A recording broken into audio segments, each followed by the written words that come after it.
ವ್ಯಾಖ್ಯಾಮುದ್ರಾಂ ಕರಸರಸಿಜೈಃ ಪುಸ್ತಕಂ ಶಂಖಚಕ್ರೆ ಬಿಭ್ರದ್ಭಿನ್ನಸ್ಫಟಿಕರುಚಿರೆ ಪುಂಡರೀಕೆ ನಿಷಣ್ಣಃ ಅಮಲಾನಶ್ರೀರಮೃತವಿಶದೈರಂಶಭಿಪ್ಲಾವಯನ್ ಮಾಮಾವಿರ್ಭೂಯಾತ್ ಅನಗಮಹಿಮಾ ಮಾನಸೇ ವಾಗಧೀಶಃ. ನಮಸ್ತೆ ಪ್ರಾಣೇಶ ಪ್ರಣತ ವಿಭವಾಯಾವನಿಮಗಾಃ ನಮಸ್ವಾಮಿನ್ ರಾಮಪ್ರಿಯತಮ ನಮನ್ ಗುರುಗುಣ ನಮಸ್ತುಭ್ಯಂ ಭೀಮ ಪ್ರಬಲತಮ ಕೃಷ್ಣೇಷ್ಟ ಭಗವನ್ ನಮಃ ಶ್ರೀಮನ್ಮಧ್ವ ಪ್ರದಿಶ ಸುದೃಶನ್ನೋ ಜಯ ಜಯ ಶ್ರೀ ಗುರುಭ್ಯೋ ನಮಃ. ನಾರಾಯಣಂ ಸುರಗುರುಂ ಜಗದೇಕನಾಥಂ ಭಕ್ತಪ್ರಿಯಂ ಸಕಲಲೋಕ ನಮಸ್ಕೃತಂಚ ತ್ರೈಗುಣ್ಯವರ್ಜಿತಮಜಂ ವಿಭುಮಾದ್ಯಮೀಶಂ ವಂದೇ ಭವಗ್ನಂ ಅಮರಾಸುರಸಿದ್ಧವಂದ್ಯಂ ನಾರಾಯಣಂ ನಮಸ್ಕೃತ್ಯ ನರಂ ಚೈವ ನರೋತ್ತಮಂ ದೇವೀಂ ಸರಸ್ವತೀಂ ವ್ಯಾಸಂ ತತೋ ಜಯಮುದೀರಯೇ. ನಾಗ ಸಮೀಕ್ಷೆಯ ಚಿಂತಕರಿಗೆ ಮತ್ತೆ ವಂದನೆಗಳು. ಎರಡು ವಿಷಯಗಳ ಬಗ್ಗೆ ಪೀಠಿಕೆಯನ್ನು ಮಾಡುತ್ತಾ ನೇರ ನಿನ್ನೆಯ ಸ್ಲೈಡ್ಸ್ಗಳನ್ನು ಮಗದೊಮ್ಮೆ ಸ್ಪೀಡಾಗಿ ಒಂದು ದೃಷ್ಟಿಯಿಂದ ತೋರಿಸುವ ಮೂಲಕ ನಿನ್ನೆಯಿಂದ ಮುಂದಕ್ಕೆ ಚಿಂತನೆಯನ್ನು ನೀಡಲಿದ್ದೇನೆ. ಒಂದು ವಿಷಯ, 8 ನಾಗಗಳ ಬಗ್ಗೆ ಇವತ್ತು ಏನೆಲ್ಲ ಹೇಳುತ್ತಾರೆ ಅದೆಲ್ಲ ಒಂದು ದೃಷ್ಟಿಯಿಂದ ಅಯೋಗ್ಯವಾಗಿದೆ, ಪೂರ್ಣತೆಯನ್ನು ಪಡೆದಿಲ್ಲ ಅನ್ನುವುದಷ್ಟೇ ನಿನ್ನೆ ಒಂದು ಸ್ಲೈಡಲ್ಲಿ ತೋರಿಸಿಕೊಟ್ಟೆ. ಚಿತ್ರಾಪುರ ಗೋಪಾಲಕೃಷ್ಣಾಚಾರ್ಯರ ಪ್ರಬುದ್ಧ ಒಬ್ಬ ಪುರೋಹಿತರ ಅನಿಸಿಕೆಯನ್ನು ಅವರದ್ದೇ ಭಾಷೆಯಲ್ಲಿ ಅವರದ್ದೇ ಅಕ್ಷರಗಳಲ್ಲಿ ನಮೂದಿಸಿದ್ದೇನೆ. ಅದು ಅವರ ಪುಸ್ತಕದಲ್ಲಿ ಪ್ರಿಂಟ್ ಆಗಿದೆ.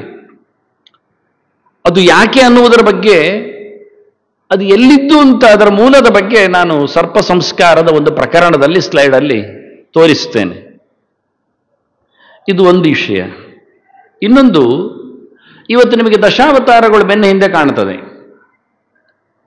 ಏನೋ ಒಂದು ಅದರಲ್ಲಿ ಅನುಕ್ರಮ ಇದೆ ಅಲ್ವಾ? ಅಷ್ಟೇ ಅಲ್ಲದೆ ಅದರಲ್ಲಿ ಒಂದು ಲಕ್ಷಣ ಇದೆ. ಹೀಗಾಗಿ ಅದಕ್ಕೊಂದು ಸ್ವರೂಪ, ಒಂದು ಮಂತ್ರಾಕಾರ, ಅದರೊಂದು ಫಲ ವ್ಯವಸ್ಥೆ, ಒಂದು ಪ್ರಯೋಜನ. ಮತ್ಸ್ಯ ಬಂದದ್ದು ಹಿರಣ್ಯಕಶಿಪುವನ್ನು ಕೊಲ್ಲಿಕ್ಕೆ, ಯಾರಲ್ಲ ಹೇಳುವುದಿಲ್ಲ.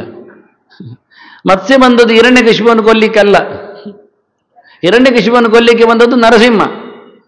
ಪರವಾಗಿಲ್ಲ ಹೇಳಲಿಕ್ಕೆ ಆಗುವುದಿಲ್ಲ. ಮೊದಲನೇ ರೂಪ ನರಸಿಂಹ ದೇವರದ್ದು 10 ಅವತಾರದಲ್ಲಿ ಅಲ್ಲ ರೀ ಮತ್ಸ್ಯ. ಒಂದು ಅನುಕ್ರಮ ಇದೆ. ಅದರೊಟ್ಟಿಗೆ ಫಲ, ಪ್ರಯೋಜನ, ಅವತಾರ ಕಾರ್ಯ, ಲಕ್ಷಣ ಇವೆಲ್ಲ ಪ್ರತ್ಯೇಕವಾಗಿ ಗುರುತಿಸಲ್ಪಡುತ್ತದೆ. ಇದರಲ್ಲಿ ಹೆಚ್ಚಿಗೇನು ವಿರೋಧ ಕಾಣುವುದಿಲ್ಲ, ಯಾಕೆ ಎಲ್ಲ ದೇವರೇ ಅಂತ. ಆದರೆ 10 ಬಿಡಿ, 9ಕ್ಕೆ ಹೋಗುವ. ನವಗ್ರಹಗಳ ಬಗ್ಗೆ ಯಾರಿಗಾದರೂ ಹೆಸರು ಗೊತ್ತಿಲ್ಲ ಅಂತ ಯಾರು ಹೇಳುವುದಿಲ್ಲ ಅಲ್ವಾ? ಎಲ್ಲೆಡೆ ಒಂದೇ ಬಗೆ, ವ್ಯತ್ಯಾಸ ಏನಿಲ್ಲ. ಯಾವ ಪುರಾಣ ಓದಿ, ಯಾವ ತಂತ್ರ ನೋಡಿ, ಯಾವ ಸಂಹಿತೆ ಹುಡುಕಿ, ಎಲ್ಲಿಯೂ ಎಲ್ಲ ಕಡೆಯಲ್ಲಿಯೂ ನವಗ್ರಹಗಳು ಅಂದರೆ ಅದುವೇ ಸೂರ್ಯ, ಚಂದ್ರ, ಮಂಗಳ, ಬುಧ, ಗುರು, ಶುಕ್ರ, ಶನಿ, ರಾಹು, ಕೇತು ಅಂತ. ಅವರಿಗೆ ಅವರದ್ದೇ ಆದ ಒಂದು ಬಣ್ಣ ಇಲ್ವಾ? ಅದು ತೋರಿಸ್ತೇನೆ ಕಂಪ್ಯಾರಿಟಿವ್ ಸ್ಟಡಿಗೆ. ಅವರದ್ದೇ ಆದ ಸ್ಥಾನಮಾನ ಇಲ್ವಾ? ಗ್ರಹಮಂಡಲ ಪೂಜೆ ಮಾಡುವಾಗ ಸೂರ್ಯ ಎಲ್ಲಿ ಬರಬೇಕು? ಮಧ್ಯದಲ್ಲಿ ಇರಬೇಕು. ಚಂದ್ರ ಎಲ್ಲಿರುತ್ತಾನೆ? ಅವನ ಆಸನ ಏನಿರ್ತದೆ? ಅವನ ಬಣ್ಣ ಯಾವುದು? ಕೆಂಪಾಗಿ ಇಡುವವನಿಗೆ ಸೂರ್ಯನಾಗೆ ಅಂತ ಅಲ್ಲಲ್ಲ, ಅವನಿಗೆ ಬಿಳಿ ಹಾಕಬೇಕು. ಬುಧನಿಗೆ ಪಚ್ಚೆ ಆಗಬೇಕು, ಗುರುವಿಗೆ ಹಳದಿ ಬೇಕು, ಶುಕ್ರನಿಗೆ ಬಿಳಿಯೇ ಬೇಕು. ಅಲ್ಲ, ನಮಗೆ ಇಷ್ಟ ಬಂದದ್ದು ಕೊಡುವ ಅಂದರೆ ಸ್ವಲ್ಪ ಜಾಸ್ತಿ ಉಳಿದಿದೆ ಅಂತೇಳಿ ಬಣ್ಣ ಹಾಕುವ ಅಂದರೆ ಅವರು ಕೇಳುವುದಿಲ್ಲ. ಅವರಿಗೆ ಒಂದು ಬಣ್ಣ ಇದೆ, ಅವರಿಗೆ ಮಂಡಲಕ್ಕೆ ಆಕಾರ ಇದೆ. 5 ಕೋನದಂತೆ ಬಂದರೆ ಅದು ಶುಕ್ರನ ಸ್ಥಾನ ಅಂತ ಅರ್ಥ. ಅದು ಪೂರ್ವದ ಎತ್ತರದಲ್ಲಿ ಇದ್ದರೆ ಅದು ಅವನ ಜಾಗ ಅಂತ ಅರ್ಥ. ಅವನು ಬೇರೆ ಕಡೆ ಕೂತ್ಕೊಳ್ಳುವುದಿಲ್ಲ ಪೂಜೆ ಮಾಡಲಿಕ್ಕೆ ಹೋದರೆ. ಅವರದ್ದೇ ಆದ ಮಂಡಲ, ಅವರದ್ದೇ ಆದ ಲಕ್ಷಣ, ಅವರದ್ದೇ ಆದ ಚೆಲುವು, ಗೋತ್ರ, ಸ್ಥಾನ ಎಲ್ಲ ಇದೆ. ಹಾಗೆ ಅಂತ ಹೇಳಿಕೊಂಡು ನಾನು 8 ನಾಗಗಳ ಬಗ್ಗೆಯೂ ಏನೋ ಲಕ್ಷಣ ಇರಬಹುದು, ಏನೋ ಅದರಲ್ಲಿ ಚಿಹ್ನೆಗಳಿರ್ಬೋದು, ಸ್ಥಾನಮಾನಗಳಿರ್ಬೋದು ಅಂತ ಹುಡುಕ್ತಾ ಹೋದಾಗ ಅದು ಸಿಕ್ಕಿದೆ. ಹೀಗಾಗಿ ಅದರ ಬಗ್ಗೆ ಇವತ್ತು ಸ್ಪಷ್ಟವಾಗಿ 8 ನಾಗಗಳು ಎಲ್ಲಿರುತ್ತವೆ, ಹೇಗಿರುತ್ತವೆ, ಏನು ಬಣ್ಣ ಹೊತ್ತಿದ್ದೇವೆ ಅನ್ನೋದನ್ನೆಲ್ಲ ತೋರಿಸಲಿಕ್ಕೆ ಉಂಟು. ಇದು ಒಂದು ಮುಖ. ಇನ್ನು ಮೂರನೆಯ ಅಂಶ, ಹೆಚ್ಚಿನವರಿಗೆಲ್ಲ ನಾಗ ಅಂದ ತಕ್ಷಣ ಯಾರು ಅಂತ ಗೊತ್ತಿಲ್ಲ. ಇವತ್ತು 8ರಲ್ಲಿ ಯಾರು ಏನು ಅಂತ ಅವರ ಪ್ಲೇಸ್ಮೆಂಟ್ಗಳು ಹೇಳುತ್ತೇನೆ. ಪ್ರಧಾನನಾಗಿ ಶೇಷ, ನಿನ್ನೆ ಅದರ ಬಗ್ಗೆ ಮಾತು ಬಂದಿದೆ. ಅನಂತ ಅಂತ, ಭೂಧರ ಅಂತ ಅವನನ್ನೇ ಕರೆಯುವುದು. ಭಗವಂತನ ಆಸನನಿದ್ದಾನೆ ಅಂತ ಅನಂತ ಪದ್ಮನಾಭನ ಚಿತ್ರ ತೋರಿಸಿ ಅನಂತಾಸನನನ್ನು, ಶೇಷನನ್ನು ತೋರಿಸಿದ್ದೇನೆ. ಶೇಷ ಅಂದರೆ ಹಿಂದಿನ ಶಿವ ಎನ್ನುವ ಬಗ್ಗೆಯೂ ಅಲಂಕಾರದ ಬಗ್ಗೆ ಮಾತಾಡಿದಾಗ ಗುರುತು ಕೊಟ್ಟಿದ್ದೇನೆ. ಮೊದಲ ಬಾರಿಯ ಅತ್ಯಂತ ಎತ್ತರದ ವ್ಯಕ್ತಿ, ಅಗ್ರಪೂಜೆಗೆ ಅರ್ಹನಾದವ ನಾರಾಯಣ ದೇವರು ಅಂತ ನಮಗೆ ಗೊತ್ತುಂಟು. ಇಡೀ ಜಗತ್ತನ್ನು ತಂದವ. ಅವನ ಮಗ ಯಾರು ಅಂತ ಕೇಳಿದ್ರೆ ಯಾರಿಗೂ ಸಂಶಯ ಇಲ್ಲ. ನಾಭಿಕಮಲದಲ್ಲಿ ಬಂದವ ಬ್ರಹ್ಮದೇವ ಅಂತ ಗೊತ್ತಿದೆ.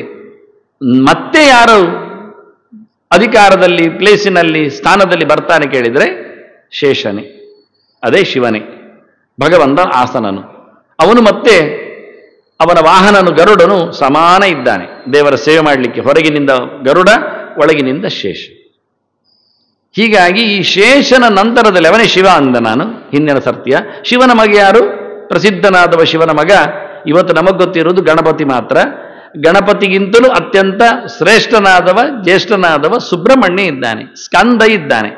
ಆದ್ರಿಂದ ನಾಗ ಅಂದರೆ ಶೇಷ ಅಂತ ಇಟ್ಟುಕೊಂಡಾಗ ಅವನ ಸ್ಥಾನ 3ನೆಯ ಸ್ಥಾನ. ಆದರೆ 4ನೆಯ ಸ್ಥಾನ ಶಿವನ ಮಗನಾಗಿ ಬಂದ ಸುಬ್ರಹ್ಮಣ್ಯನ ಸ್ಥಾನ, ಸ್ಕಂದನ ಸ್ಥಾನ. ಶೇಷ ನಾಗ, ಸುಬ್ರಹ್ಮಣ್ಯ ಅಲ್ಲ, ಸುಬ್ರಹ್ಮಣ್ಯ ನಾಗನಲ್ಲ. ಇದೆರಡನ್ನು ಸ್ಪಷ್ಟವಾಗಿ ಅರ್ಥ ಮಾಡಿಕೊಳ್ಳಿಕ್ಕೆ ಉಂಟು. ಅದರ ಬಗ್ಗೆಯೂ ಇವತ್ತು ನಾನು ಗಮನಿಕೆ ಕೊಡ್ತೇನೆ. ಹಾಗಾಗಿ ಆರಂಭಿಸ್ತಾ ಇದ್ದೇನೆ ಸ್ಲೈಡ್ನ ಮೂಲಕ. ನಿನ್ನೆಯವರೆಗಿದ್ದನ್ನು ಸ್ವಲ್ಪ ವೇಗವಾಗಿ ತೋರಿಸ್ತೇನೆ. ಯಾಕೆಂದರೆ ನಿನ್ನೆ ಬಾರದವರಿಗಾಗಿ ಒಂದು ಸ್ವಲ್ಪ ದರ್ಶನ ಭಾಗ್ಯ ಬರಲಿ ಅಂತ. ಅದರ ಎಡೆಯಲ್ಲೂ ನಿನ್ನೆ ಬಿಟ್ಟು ಹೋದ ಕೆಲವು ಸಂಗತಿ ಹೇಳ್ತೇನೆ ನಾಳೆ ಅಂತ ತೋರಿಸಿಕೊಟ್ಟಿದ್ದೇನೆ. ಅದನ್ನು ಇನ್ಸರ್ಟ್ ಮಾಡಿದ್ದೇನೆ, ಅದನ್ನು ಗಮನಿಸಿಕೆ ತರ್ತೇನೆ. ಬೆಸ್ಟ್. ಮುಂದೆ ಇದು ಬೋಧಾಯನರ ಗೃಹ್ಯಸೂತ್ರದಲ್ಲಿ ಬಂದ ಸರ್ಪಬಲಿಯ ವ್ಯವಸ್ಥೆ ಅಂದೆ. ಸರ್ಪಬಲಿ ಹೇಗಿದೆ ಎನ್ನುವುದನ್ನು ಅವ್ರು ಹೇಳುವುದನ್ನು 2ನೇ ಪೇಜಲ್ಲಿ ಕೊಟ್ಟಿದ್ದೇನೆ. ನಿನ್ನೆ ಕೊಟ್ಟಿಲ್ಲ, ಇವತ್ತು ಕೊಡುತ್ತೇನೆ. ನೆಕ್ಸ್ಟ್, ಸರ್ಪಬಲಿ ಬೋಧಾಯನ ಗೃಹ್ಯಸೂತ್ರ ಗ್ರಂಥ. ಸರ್ಪೇಭ್ಯ ಸ್ವಾಹ, ಆಶ್ಲೇಷಾಭ್ಯ ಸ್ವಾಹ, ದಂದಶೂಕೆಭ್ಯ ಸ್ವಾಹ ಅಂತ ಅವರು ಪ್ರಧಾನವಾಗಿ 3 ಮಂತ್ರವನ್ನು ಮುಡುತ್ತಾರೆ. ಸರ್ಪಗಳು ಮತ್ತೆ ಆಶ್ಲೇಷ ನಕ್ಷತ್ರದ ಅಧಿದೇವತೆಗಳು ಅವರೇ, ದಂದಶೂಕರು ಅಂತ. ಇದು 2 ತಾಯಿಯ 2 ಮಕ್ಕಳಾದ್ರಿಂದ 2 ವಿಷಯಗಳಲ್ಲಿ ಅದನ್ನು ಗಮನಿಸಿದ್ದಾರೆ. ಇಬ್ಬರಿಗೂ ಆಶ್ಲೇಷ ನಕ್ಷತ್ರದ ಅಧಿಕಾರ ಇದೆ. ಹಾಗಾಗಿ ಕೃಷ್ಣನು ಸಹ ಸರ್ಪಾಣಾಮಸ್ಮಿ ವಾಸುಕಿ ಅನಂತಷ್ಟಾಸ್ಮಿ ನಾಗಾನಾಮ ಅಂದಿದ್ದಾನೆ. ಇದು ಏನು ವಿಷಯ ಅಂದರೆ ಸ್ವಲ್ಪ ಸಣ್ಣದಾಗಿ ತಿಳಿಸಿಕೊಡುತ್ತೇನೆ. ಎಲ್ಲಿ ಹೆಡೆಗಳಿರತಕ್ಕ ಹಾವುಗಳು ಕಾಣುತ್ತಾವೆಯೇ ಅವುಗಳು ನಮಗೆ ಹೆಚ್ಚು ಪ್ರಧಾನಗಳು, ಪೂಜಾರ್ಹಗಳು. ಎಲ್ಲಿ ಹೆಡೆ ಇರುವುದಿಲ್ಲ ಅಂತಹ ಜಂತುಗಳಿರ್ತವೆ ಅವುಗಳು ನೆಕ್ಸ್ಟ್ ಸ್ಥಾನವನ್ನು ಪಡಿತಾವೆ. ಅದಕ್ಕೆ ದಂದಶುಕಗಳು ಅಂತ ಅವುಗಳನ್ನು ಬೇರ್ಪಡಿಸ್ತಾರೆ. ಕಡಂಬಳೆ, ಕಂದೋಡಿ, ಒಳ್ಳೆ, ಕೇರೆ ಇವೆಲ್ಲ ಅಲ್ಲಿ ಬರ್ತದೆ. ಅದು ಮಾತ್ರ ಅಲ್ಲ, ಹುಳ ಹುಪ್ಪಟೆಗಳು ಅಷ್ಟೇ ಅಲ್ಲದೆ ಹಲ್ಲಿ, ಜೊತೆಯಲ್ಲಿ ಸೆಲಮಾಂಡರ್ ಅಥವಾ ಉಡ ಮತ್ತೆ ಮೊಸಳೆ ಇವೆಲ್ಲ ಅಲ್ಲಿ ಬರ್ತದೆ. ಮುಂದಕ್ಕೆ ಹೋಗ್ತದೆ. ಹಾಗಾಗಿ ಕಾಲಿಲ್ಲದವುಗಳು ಅಂತ ಅರ್ಥ ಅಲ್ಲ. ಒಂದು ದೃಷ್ಟಿಯಿಂದ ಕಾಲಿಲ್ಲದ ಹೆಡೆ ಇದ್ದವುಗಳು ಒಂದು ಮಾತ್ರ ನಾಗಗಳು ಅಂತ ಅರ್ಥ ಮಾಡಿಕೊಂಡ್ರೆ ಅವುಗಳನ್ನು ಸರ್ಪ ಅಂತ ಕರೀಬಾರದು ಇಲ್ಲ, ಇವುಗಳನ್ನು ನಾಗ ಅಂತ ಕರೆಯುವುದಿಲ್ಲ, ಇಷ್ಟೇ. ಹೀಗಾಗಿ ಸ್ವಲ್ಪ ಅದರಲ್ಲಿ ವ್ಯತ್ಯಾಸಗಳಿವೆ. ಇದನ್ನು ಗಮನಿಸಲಿಕ್ಕೋಸ್ಕರ ದಂದಶೂಕೆಭ್ಯ ಅಂದದ್ದು. ಅದರಿಂದ ನಮೋಸ್ತು ಸರ್ಪೇಭ್ಯ ಏಕೇಚ ಪೃಥ್ವೀಮನು ಏ ಅಂತರಿಕ್ಷೇ ದ್ವಿತೇಭ್ಯ ಸರ್ಪೇಭ್ಯೋ ನಮಃ ಅನ್ನುವಲ್ಲಿ ಎಲ್ಲ ಬ್ಯಾಕ್ಟೀರಿಯಾಗಳನ್ನು, ಅಣುಗಳನ್ನು ಎಲ್ಲವನ್ನೂ ಗಮನಿಸಿದ್ದಾರೆ. ಹುಳ ಹುಪ್ಪಟೆಗಳನ್ನೆಲ್ಲ ಇಟ್ಟುಕೊಂಡಿದ್ದಾರೆ. ಅದರಲ್ಲಿ ಕಾಲು ಉಂಟು ಇಲ್ಲ, ಪ್ರಶ್ನೆ ಇಲ್ಲ. ಹೆಡೆ ಇದ್ದರೆ ಒಂದು ಬಗೆ, ಅದರಲ್ಲಿ ಕಾಲು ಇಲ್ಲ. ನೆನಪಿಟ್ಟುಕೊಳ್ಳಿ, ಹೆಡೆ ಇದ್ದವುಗಳಲ್ಲಿ ಕಾಲಿಲ್ಲ, ಎಷ್ಟು. ಅದರಿಂದ ಅವುಗಳನ್ನೊಂದು ಕ್ಲಾಸಿಫೈ ಮಾಡಿದ್ದಾರೆ. ಇನ್ನು ಹೆಡೆ ಇರಲಿ, ಅಲ್ಲಿ ಹೆಡೆ ಇಲ್ಲದೆ ಇದ್ದು ಕಾಲಿದ್ದವುಗಳು, ಕಾಲಿಲ್ಲದವುಗಳು ಎರಡನ್ನು ಸಹ ಇನ್ನೊಂದು ಪ್ರಕಾರದಲ್ಲಿ ಸರೀಸೃಪಗಳು ಎನ್ನುವ ನೆಲೆಯಲ್ಲಿ ಇಟ್ಟುಕೊಂಡು, ಸರೀಸೃಪಗಳು 2 ಸೇರ್ತಾವಾದರೂ ನಾಗಗಳಿಗೊಂದು ಸ್ಥಾನಮಾನ ಕೊಟ್ಟಿದ್ದಾರೆ. ಹೀಗಾಗಿ ಕೃಷ್ಣ ಹೇಳುವಾಗ ಅನಂತಶ್ಚಾಸ್ಮಿ ನಾಗಾನಾಮ ಅನ್ನುವ ಮೂಲಕ, ಮತ್ತೆ ಸರ್ಪಾಣಮಸ್ಮಿ ಮಾಸುಗಿ ಹೇಳುವಾಗ ಸರ್ಪೆಂಡ್ ಅನ್ನೋ ಮೂಲಕ ಸರೀಸೃಪಗಳು ಅಂತ ಎಲ್ಲವನ್ನಿಟ್ಟುಕೊಂಡದ್ದರಲ್ಲಿಯೂ ವಾಸುಕಿಯನ್ನು ಹೆಡೆ ಇಲ್ಲದನ್ನು ಎತ್ತಿದ್ದಲ್ಲ, ಹೆಡೆ ಇದ್ದದ್ದನ್ನೇ ಎತ್ತಿತ್ತು. ಅದು ವಿಜಾತೀಯವಾದ ವಿಭೂತಿ ಅನ್ನೋ ನೆಲೆಯಲ್ಲಿ. ನಕ್ಷತ್ರಗಳಲ್ಲಿ ನಾನು ಚಂದ್ರ ಅಂತಾನೆ ದೇವರು. ಚಂದ್ರ ನಕ್ಷತ್ರಗಳಲ್ಲಿ ಸೇರುವುದಿಲ್ಲ, ಆದರೂ ನಕ್ಷತ್ರಗಳ ನಡುವೆ ಇರ್ತಾನಲ್ಲ. ಹಾಗೆಯೇ ಎಲ್ಲ ಹಾವುಗಳಿಗೂ ಅರಸನಾಗಿ ನಿಂತ ಅನಂತ ಅವನು ರಾಜೀನಾಮೆ ಕೊಟ್ಟರೆ ನೆಕ್ಸ್ಟ್ ಎಲ್ಲ ಹಾವುಗಳನ್ನು ಜಾತಿಗಳನ್ನು ಇಟ್ಟುಕೊಂಡು ಅರಸನಾಗಿ ನಿಂತ ವಾಸುಕಿಯನ್ನು ಇಟ್ಟುಕೊಂಡಿದ್ದಾನೆ. ಆದರೆ ಕೃಷ್ಣ ಎರಡನ್ನೂ ಗಮನಿಸಿ ಎರಡು ಕ್ಲಾಸಿಫಿಕೇಶನ್ ವಿಭಾಗವನ್ನು ಇಟ್ಟುಕೊಂಡು ತಾನು ಎರಡು ವಿಭೂತಿಗಳನ್ನು ಉಲ್ಲೇಖ ಮಾಡಿದ್ದಾನೆ. ಹೀಗಾಗಿ ಶೇಷೆಯಲ್ಲಿ ವಾಸುಕಿಯಲ್ಲಿ ಅವರ ಸ್ಥಾನಮಾನ ಎನ್ನುವುದನ್ನು ನಾನು ಕೊನೆಗೆ ತೋರಿಸಿಕೊಡುತ್ತೇನೆ. ಅದು ಸುಮಾರು ನಾಳೆ ಬರಬಹುದು. ಇವತ್ತು ಬೂದಾಯನ ಗೃಹಸೂತ್ರದಲ್ಲಿ ಸರ್ಪಬಲಿಯ ಮಂತ್ರಗಳನ್ನು ಎತ್ತಿಕೊಂಡಿದ್ದೇನೆ. ಮತ್ತೆ ಅವರು ಯಾವುದನ್ನೆಲ್ಲ ಹೇಳಬೇಕು ಅಂತ ಇಟ್ಟುಕೊಂಡಿದ್ದಾರೆ ಅದನ್ನು ಸುಮ್ಮನೆ ನೆನಪಿಟ್ಟುಕೊಳ್ಳಿ ಅಷ್ಟೇ. ನಮೋಸ್ತು ಸರ್ಪೇಭ್ಯ ಅಂತ ವೇದ ಮಂತ್ರಗಳು. ವೇದ ಮಂತ್ರಗಳು ಅಂದರೆ ಭಾರಿ ಹಳೆಯವುಗಳು. ವೇದ ಯಾವತ್ತು ಇವತ್ತೊಂದು ಯಾರು ಹೇಳುವುದಿಲ್ಲ. ಯಾವ ಜಾನಪದನಿಗೂ ವೇದ ಅದು ನಿನ್ನೆ ಮೊನ್ನೆ ಬಂದದ್ದು ಹೇಳುವಂತಹ ಅಧಿಕಾರ ಬರಲಿಲ್ಲ. ಅದರಲ್ಲಿ ಎಲ್ಲ ಹಾವುಗಳನ್ನು ಅಂದರೆ ವೇದಜ್ಞರು ಹಾವುಗಳಿಗೆ ಪೂಜೆ ಮಾಡ್ತಾ ಇರಲಿಲ್ಲ ಅಂತ ಹೇಳತಕ್ಕ ವಾದಕ್ಕೆ ಅದು ಹೊಡಿತದೆ.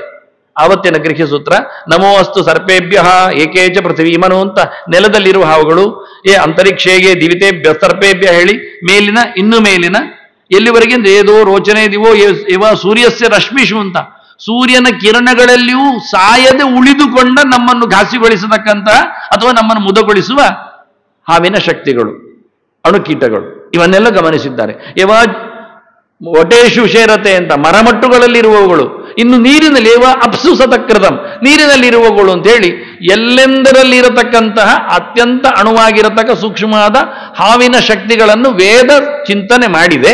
ಅರ್ಥ ಮಾಡಿಕೊಂಡ್ರೆ ಅರ್ಥ ಆಗುತ್ತೆ. ಬಹಳ ಸುಲಭವಾದ 3 ಮಂತ್ರಗಳು, ಅದನ್ನು ಎತ್ತಿಕೊಳ್ಳಿ ಆಹುತಿಗೆ. ಮತ್ತೆ ಸಮೀಚೀನಾಮಾಸಿ ಪ್ರಾಚೀದಿಕ್ತಸ್ಯಾಸ್ತೆ ಎಂಬುದು ಅದನ್ನು ಇಟ್ಟುಕೊಳ್ಳಿ 6 ಮಂತ್ರಗಳನ್ನು. ಮುಂದಕ್ಕೆ ಹೇತಯೋ ನಾಮಸ್ತ ದೇಶಾಂಬ ಹೇಳಿಕೊಳ್ಳತಕ್ಕ 6 ಮಂತ್ರಗಳು ಬೇಕು. ಇವೆಲ್ಲ ಇವತ್ತು ಸಿಗ್ತದೆ ಮಂತ್ರಗಳು. ಹೀಗೆ 15 ಮಂತ್ರಗಳನ್ನು ಇಟ್ಟುಕೊಂಡು ಸರ್ಪಪೂಜೆಯನ್ನು ವೈದಿಕವಾಗಿ ಮಾಡಿ ಅಂತ ಅವರು ಹೇಳಿಬಿಟ್ಟಿದ್ದಾರೆ. ಇದನ್ನು ಜಾನಪದ ಅಂತ ಹೇಳಲಿಕ್ಕೆ ಹೋಗಲಿಲ್ಲ. ಕೊನೆಗೆ ಇದಂ ಸರ್ಪೇಭ್ಯೋ ಅವಿರಸ್ತು ಜಿಷ್ಟಂ ಅಂತ ಹೇಳ್ತಾ ಅಂದ ತಕ್ಷಣ ಜಾನಪದದಲ್ಲಿ ಬರಲಿಲ್ಲ ಹೇಳಿದ್ದಲ್ಲ. ಜಾನಪದ ಇವತ್ತು ಬಂದಿದೆ. ವೈದ್ಯರ ಹಾಡಿನಲ್ಲಿ 8 ನಾಗಗಳು ಇವೆ ನಾನು ಹೇಳಿತ್ತು. ಶೇಷವಾಸಿಗೆ ತಕ್ಷಕ ಕರ್ಕೋಟಕ ಮಹಾಪದ್ಮ ಪದ್ಮ ಶಂಕಪಾಲ ಕುಳಿಕರನ್ನು ಭೋಗಮಂಡಲ ಸೇವೆಯಲ್ಲಿ ಅಂತ ಹೇಳಿಕೊಂಡು ಇವತ್ತು ಹಾಕಲಿಕ್ಕೆ ಬರಲಿಲ್ಲ ನಾನು. ವೈದ್ಯರ ಹಾಡನ್ನು ಸಹ ನಾನನ್ನು ತೋರಿಸಿಕೊಟ್ಟಿದ್ದೇನೆ. ಹಾಗಾಗಿ ಇವತ್ತಿನವರು ಸಹ 8 ಗಮನಿಸಿದ್ದಾರೆ. ಆದರೆ ನಾವು ಮಾತ್ರ ಪೂಜೆಯಲ್ಲಿ ಬಿಟ್ಟಿದ್ದೇವೆ ಅನ್ನೋದು ನಮ್ಮ ದೌರ್ಭಾಗ್ಯ. ನೆಕ್ಸ್ಟ್, ಇದು ನಿನ್ನೆ ಪ್ರಯೋಗ ಮಾಡಿದ್ದೇನೆ, ಹೇಳಿದ್ದೇನೆ. ನೆಕ್ಸ್ಟ್,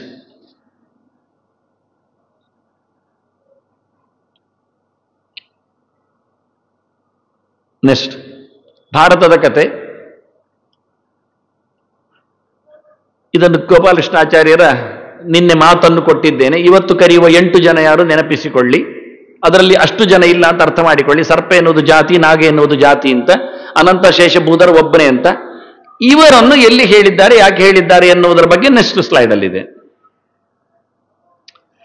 ಸರ್ಪ ಸಂಸ್ಕಾರ ಅಂತ ಒಂದು ಪ್ರಯೋಗ. ಅದು ಯಾಕೆ ಎನ್ನುವುದು ಮತ್ತೆ ನೋಡುವ. ಅಲ್ಲಿ ಬರತಕ್ಕ ಮಾತು ಏನು ಅಂತ ನೋಡಿ. ಸಚೈಲಂತು ಚತುರ್ಥೇನ್ನಿ ಸ್ನಾತ್ವ ವಿಪ್ರಾನ್ನು ಸಮರ್ಚಯೇತ್. 3 ದಿನ ಆಶೋಚ ಕೂತ್ಕೊಂಡು ಹಾವನ್ನು ಸುಡುವುದು ಅಂತ ಸರ್ಪ ಸಂಸ್ಕಾರ ಅಂದ್ರೆ. ಸತ್ತ ಹಾವನ್ನು ಸುಡುವುದು. ಅಲ್ಲಾದ್ರೆ ಏನು ಅಂತ ಮತ್ತೆ ಹೇಳ್ತಾರೆ. ಅಲ್ಲಿ ಇರ್ಲಿ, ಹಾವು ಸತ್ತರೆ ಹೆಡೆ ಇದ್ದದ್ದು ಸಿಕ್ಕಿದರೆ ಅದನ್ನು ಸುಡಬೇಕು ಅಂತ ಕ್ರಮ. ಆ ವಿಷಯದಲ್ಲಿ ಅವರು ಹೇಳ್ತಾರೆ 4ನೇ ದಿನ ಮಿಂದು ಬ್ರಾಹ್ಮಣರನ್ನು ಪೂಜೆ ಮಾಡಬೇಕು ಅಂತಾನೆ.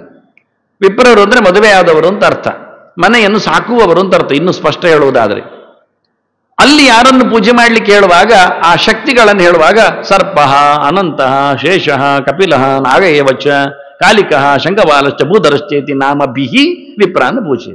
ಈ 8 ಹೆಸರುಗಳಿಂದ ಅವರನ್ನು ಪೂಜೆ ಮಾಡಿ ಅಂತ ಹೇಳಿದ್ರು. ಅವುಗಳನ್ನು ಪೂಜೆ ಮಾಡ್ಲಿಕ್ಕೆ ಹೇಳಲಿಲ್ಲ. ಹೇಗೆ ಪೂಜೆ ಮಾಡುವುದು ಕೇಳಿದ್ರೆ, ಗಂಧ ಪುಷ್ಪಾಕ್ಷತೈ ಧೂಪದೀಪಾದ್ಯೈ ಅರ್ಚಯೇತ್ ದ್ವಿಜಾನ್ ಘೃತ ಪಾಯಸ ಭಕ್ಷೈಶ್ಚ ದ್ವಿಜಾನ್ ಅಷ್ಟೌತು ಪೂಜೆಯೇತ್.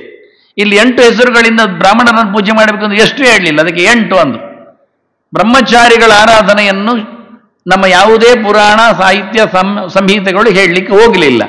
ಅವರಿಗೆ ಆರಾಧನೆಯ ಕ್ರಮ ಇಲ್ಲ, ಒಟ್ಟು ಆರಾಧನೆ ಇಲ್ಲ, ಅದು ಒಟ್ಟು ಆರಾಧನೆ. ವಾಸ್ತವವಾಗಿ ಮನೆ ಮಂದಿ ಯಾರಿದ್ದಾರೆ, ಗೃಹಸ್ಥರು, ಮನೆ ಪೋಷಕರು, ಅವರನ್ನು ಈ 8 ಹೆಸರುಗಳಿಂದ ಪೂಜೆ ಮಾಡಬೇಕು ಹೇಳಿದ್ದು ಹೊರತು ಹಾವುಗಳ ಪೂಜೆಗೆ ಹೇಳಿದ್ದೇ ಅಲ್ಲ ಈ ಗೆರೆಗಳು ಬಂದದ್ದು. ಅದು ಯಾವಾಗ 4ನೇ ದಿನ ಸರ್ಪ ಸಂಸ್ಕಾರದ ಪ್ರಕರಣದಲ್ಲಿ. ಇನ್ನೊಂದು ಕಡೆ ಅನ್ಯಚ್ಚ ಸರ್ಪಾತ ಪ್ರಯೋಗ ಕ್ರಮೇ ನಿರ್ಣಯ ಸಿಂಧೋ. ಹಾವನ್ನೊಂದೊಮ್ಮೆ ಯಾರಾದರೂ ಬಡಿದು ಬಿಟ್ರೆ, ಏನೋ ಬುಲ್ಡೋಸರ್ ಹೋಗಿಯೋ ಮನೆ ಕಟ್ಟುವಾಗಲೋ ಗಾಳಿ ಹಾಕುವಾಗಲೋ ಎಲ್ಲ ಪಿಕ್ಕಾಸ್ತಾಗಿಯೋ ಸತ್ತರೆ ಅದಕ್ಕೆ ನಿರ್ಣಯ ಸಿಂಧುಕಾರ ಹೇಳ್ತಾನೆ, ತದಾದು ಪಿಷ್ಟಮಯನ್ನಾಗಗ್ರತ್ವ ಅಂತ. ಅದಕ್ಕೊಂದು ಯಾವತ್ತಾಗಿದೆ ಕೆಲಸ, ಏನೋ ಮಾಡಿದ್ದಾರೆ, ಕೆಲಸವರು ಬಿಸಾಡಿದ್ದಾರೆ, ಅದಕ್ಕೇನು ಮಾಡಬೇಕು, ಹಿಟ್ಟಿನ ನಾಗವನ್ನು ಮಾಡಬೇಕು. ಹಿಟ್ಟಿನ ಒಂದು ಸರ್ಪವನ್ನು ಮಾಡಿಕೊಂಡು ಅದನ್ನು ಸುಟ್ಟು 3 ದಿನ ಮತ್ತೆ ಅವ ಆಶೋಚ ಕೂತು ಮತ್ತೆ ಕಾರ್ಯಕ್ರಮ ಮಾಡಲಿಕ್ಕೆ. ಆಗ 1 ವರ್ಷ ಅವನು ಪ್ರಾಯಶ್ಚಿತ್ತ ಮಾಡಲಿಕ್ಕೆ ಅನಂತ, ವಾಸುಕಿ, ಶಂಖ, ಪದ್ಮ, ಕಂಬಳ, ಕರ್ಕೋಟಕ, ಅಶ್ವತರ, ಧೃತರಾಷ್ಟ್ರ, ಶಂಖಪಾಲ, ಕಾಲಿಯ, ತಕ್ಷಕ, ಕಪಿಲ ಅಂತಲ್ಲಿ ಬರೆದಿದ್ದಾನೆ ಅವನು. ಪಿಂಗಳ ಅಂತ ಶ್ಲೋಕದಲ್ಲಿ ಇರುವುದು, ಅದು ಮುಂದೆ ಶ್ಲೋಕ ತೋರಿಸ್ತೇನೆ ಭವಿಷ್ಯ ಪುರಾಣದಲ್ಲಿ. ಎಷ್ಟು ತಪ್ಪಾಗುತ್ತೆ ಕೆಲವೊಮ್ಮೆ. ಆದರೆ ಬಣ್ಣ ವಿಶೇಷ, ಕಪಿಲ ಬಣ್ಣವು ಪಿಂಗಳ ಬಣ್ಣವು ಒಂದೇ. ಹಳದಿ ಮಿಶ್ರಿತ ಕೆಂಪು ಬಣ್ಣಕ್ಕೆ ಪಿಂಗಳ ಅಂತ ಕರೀತಾರೆ, ಕಪಿಲ ಅಂದ್ರೂ ಕಬೇತಿ ಅಂದ್ರೂ ಅದೇ ವಿಷಯದಲ್ಲಿ ಬರ್ತದೆ ಅಂತ ಹೇಳಿ ಸ್ವಲ್ಪ ವರ್ಣದ ವ್ಯವಸ್ಥೆಯಲ್ಲಿ ಅದಕ್ಕೆ ಏನೋ ಬೇರೆಯವರ ವಾಕ್ಯಗಳು ಸಿಕ್ಕಿರಬಹುದು, ಗೊತ್ತಿಲ್ಲ. ಆದರೆ ನಾನು ಪ್ರಮಾಣದಲ್ಲಿ ಬಂದಾಗ ಪಿಂಗಳಶ್ಚೇತಿನಿ ಅಂತ ಹೇಳಿ ಮಾಸಿ ಮಾಸಿ ಪ್ರಕೀರ್ತಿತ ಅಂತ ಭವಿಷ್ಯ ಪುರಾಣದ ವಾಕ್ಯ ಅವನು ಹಾಕ್ಲಿಕ್ಕೆ ಹೋಗ್ಲಿಲ್ಲ ಅಲ್ಲಿ. ಅದನ್ನು ನಾಮಭಿಹಿ ಪ್ರತಿಮಾಸಂ ಸಂಪೂಜ್ಯ, ಪ್ರತಿ ತಿಂಗಳು ಒಂದೊಂದು ಹೆಸರಿನಿಂದ ಪೂಜೆ ಮಾಡಿ ವತ್ಸರಾಂತೆ ನಾರಾಯಣ ಬಲಿಂ ಕುರಿಯಾತ್. ಅದು ಅವನು ದೇವರ ಹಾಸುಗೆ ಅಲ್ವಾ, ಆಸನ ಅಲ್ವಾ, ಹಾಗಾಗಿ ನೀವು ಹಾಕಿದ ಹೊಡೆತ ಆ ಮೂಲದಕ್ಕೆ ಕ್ಷತಿಯಾಗುತ್ತೆ ಹೇಳಿ ಕೊನೆಗೆ ನಾರಾಯಣ ದೇವರ ಸೇವೆ ಮಾಡಲಿಕ್ಕೆ ನಾರಾಯಣ ಬಲಿ ಮಾಡಲಿಕ್ಕೆ, ನಾರಾಯಣ ಬಲಿ ಮಾಡುವಾಗಲೂ ಇದೇ ಕ್ರಮ, ಪೂಜೆ ಪುನಸ್ಕಾರಗಳ ಕಥೆ. ಹೀಗಾಗಿ ಬಹಳ ಅದ್ಭುತವಾಗಿ ಆ 8 ಬಂದದ್ದು ಎಲ್ಲಿ ಅಂತ ನಾನು ಮೂಲವನ್ನು ಹುಡುಕಿ ಹೇಳಿದ್ದು. ಇವತ್ತಿರತಕ್ಕಂಥ ಚಾಲ್ತಿಯಲ್ಲಿ ತಪ್ಪಾಗಿ ಬಂದದ್ದಾದರೂ ಯಾಕೆ ಕೇಳಿದರೆ, ಈ ದಿನದಲ್ಲಿ ಇಂಥ 8 ಜನರ ಬ್ರಾಹ್ಮಣರ ಪೂಜೆ ಮಾಡಲಿಕ್ಕೆ ಅದು ಒಬ್ಬನೇ ನಾರಾಯಣ ಬಲಿ ಮಾಡೋದ್ರಿಂದ ಎಲ್ಲ ಹಾವುಗಳಿಗೆ ಮೂಲನಾಗಿ ಶೇಷನನ್ನು ಕಾಡ್ಲಿಕ್ಕೆ ಹೋಗಿ, ಸರ್ಪ ಅಂದ್ರೆ ಹರಿಯುವವನು, ಹರಿದಾಡುವವನು, ಅನಂತ ಅಂದ್ರೆ ನಮಗೊತ್ತು ಅನಂತ ಶಯನ ಹೇಳುವುದರಿಂದ ಅವನ ಹೆಸರದ್ದು ಅನಂತ ಅಂತ, ಶೇಷ ಅಂದ್ರೆ ಅವನೇ ಉಳಿದವನು ಅಂತ ಅರ್ಥ, ಶಿಷ್ಯತೆ ಅಂತ ಅರ್ಥ. ಪ್ರಳಯ ಆಗುವಾಗ ಕೊನೆಗೆ ಎಲ್ಲವನ್ನು ದಹಿಸುವವನು, ಸಂಕರ್ಷಣಾಗ್ನಿ ಬರುವವನು ಅಂತ ಅವನೇ. ಮತ್ತೆ ಕಪಿಲ ಬಣ್ಣದಲ್ಲಿ ಇದ್ದಾನೆ ಅಂತ, ಸುಖವನ್ನು ಕೊಡ್ತಾನೆ ಅಂತ, ನಾಗನು ಅವನೇ. ಹಾಗೆ ಕಾಲಿಕ ಅಂದ್ರೆ ಸಂಹಾರಕ ಅಂತ ಅರ್ಥ, ಕಾಲೋಸ್ಮೆ ಲೋಕ ಕ್ಷಯಕೃತ್ ಪ್ರವೃತ್ತ ಅಂತ ಕೃಷ್ಣ ಹೇಳಿದಾಗೆ ಸಂಹಾರ ಶಕ್ತಿಯಾಗಿ ಸಂಕರ್ಷನಾಗಿ ನಿಂತಿದ್ದಾನೆ ಅಂತ. ಶಂಖಪಾಲ ಅಂತ ನಿಜವಾಗಿ ದುಡ್ಡನ್ನು ಸಂಪತ್ತನ್ನು ನಮಗೆ ದಯಪಾಲಿಸುವ ಕೊಡುವವ. ಭೂಧರ ನೆಲವನ್ನು ಹೊತ್ತವ. ಹೀಗೆ 8 ಹೆಸರುಗಳು ಅದವನತ್ತು. ಹಾಗಾಗಿ 8 ಜನರನ್ನು ಪೂಜೆ ಮಾಡಬೇಕು ಅಂದ್ರೆ, ಈಗ ಪ್ರಾಯಶ್ಚಿತ್ತಕ್ಕಾಗಿ ದ್ವಾದಶ ಮೂರ್ತಿ ಆರಾಧನೆ ಅಂತ ಹೇಳ್ತಾರೆ, 12 ಜನರನ್ನು ಬ್ರಾಹ್ಮಣರನ್ನು ಪಾದ ಪ್ರಕ್ಷಾಲನೆ ಮಾಡಿ ಪೂಜೆ ಮಾಡಬೇಕು ಅಂತ ಹೇಳ್ತಾರೆ. ಆಗ ಕೇಶವಾಯ ನಮಃ, ನಾರಾಯಣಾಯ ನಮಃ ಅಂತ ನಾಮಭಿಹಿ ಅಂತಾರೆ. ಅದು ಬೇರೆ ಜನ ಅಲ್ಲ, ಒಬ್ಬರೇ ಭಗವಂತನದ್ದೇ 12 ಹೆಸರುಗಳು. ಹಾಗಾಗಿ ಶೇಷನದ್ದೇ 12 ಹೆಸರುಗಳು ಕೊಟ್ಟದ್ದವರು. ಅದು ಗೊತ್ತಿಲ್ಲದೆ ಅಲ್ಲ, 8 ಹೆಸರು ಕೊಟ್ಟದ್ದು. ಅದು ಗೊತ್ತಿಲ್ಲದೆ ಜನ 8 ಬೇರೆ ಇರಬೇಕು ಅಂತ ಹೇಳಿ ಕನ್ಫ್ಯೂಸ್ ಮಾಡಿಕೊಂಡು ಬೇರೆ ಕಡೆಯಲ್ಲಿ ಉಪಯೋಗಕ್ಕೆ ಮಾಡಿದ್ರು. ಬ್ರಾಹ್ಮಣರ ಸಮಾರಾಧನೆಯಲ್ಲಿ 8ಕ್ಕೂ ಒಬ್ಬನನ್ನೇ, ಶೇಷನನ್ನೇ, ಮೂಲನಾಗನನ್ನೇ ಚಿಂತನೆ ಮಾಡುವ ಕ್ರಮಕ್ಕೆ ಮತ್ತೆಲ್ಲಿಯೂ ಈಗೆರೆ ಬರುವುದಿಲ್ಲ. ಇಲ್ಲಿ ಬಿಟ್ಟರೆ ಇನ್ಯಾವುದಕ್ಕೂ ಪ್ರಯೋಗಕ್ಕೆ ನಿಲುಕು ಇದ್ದೂ ಇಲ್ಲ. ಅದನ್ನಿಟ್ಟುಕೊಂಡು ಪೂಜೆ ಪುನಸ್ಕಾರ ಮಾಡಲಿಕ್ಕೆ ಹೇಳಿಯೂ ಇಲ್ಲ ಎಲ್ಲಿಯೂ ಸಹ. ಇವತ್ತಿನವರೆಗೆ ನನ್ನ ಕಣ್ಣಿನಲ್ಲಿ ಮೂಲ ಗ್ರಂಥಗಳಲ್ಲಿ ಕಂಡದ್ದಿಲ್ಲ. ಇನ್ನು ಯಾರೋ ಬರೆಸಿದ್ದು, ಯಾಕೋ ಬರೆಸಿದ್ದದ್ದು ನನಗೆ ಗೊತ್ತಿಲ್ಲ, ಅದರ ಬಗ್ಗೆ ನಾನು ಹೆಚ್ಚು ಕಮೆಂಟ್ ಮಾಡುವುದಿಲ್ಲ. ನೆಕ್ಸ್ಟ್ ಈ ಗ್ರಂಥಗಳ ಬಗ್ಗೆ ನಿನ್ನೆ ತೋರಿಸಿಕೊಟ್ಟಿದ್ದೇನೆ. ಎಲ್ಲೆಲ್ಲ 8 ಹೆಸರುಗಳು ಒಂದೇ ಕ್ರಮವಾಗಿ ಬಂದಿವೆ ಅಂತ ಹೇಳಲಿಕ್ಕೆ. ಮುಂದೆ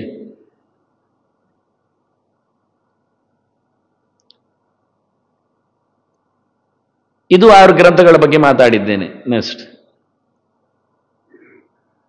ಇದು ಬನ್ನಂಜಿಯವರು ಕೊಟ್ಟ ವರಾಹ ಪುರಾಣದ ಸೋಸು ಅಂತ ಹುಟ್ಟನ್ನು ಹೇಳುತ್ತದೆ ಅಂತ ತೋರಿಸಿದೆ. ಮುಂದೆ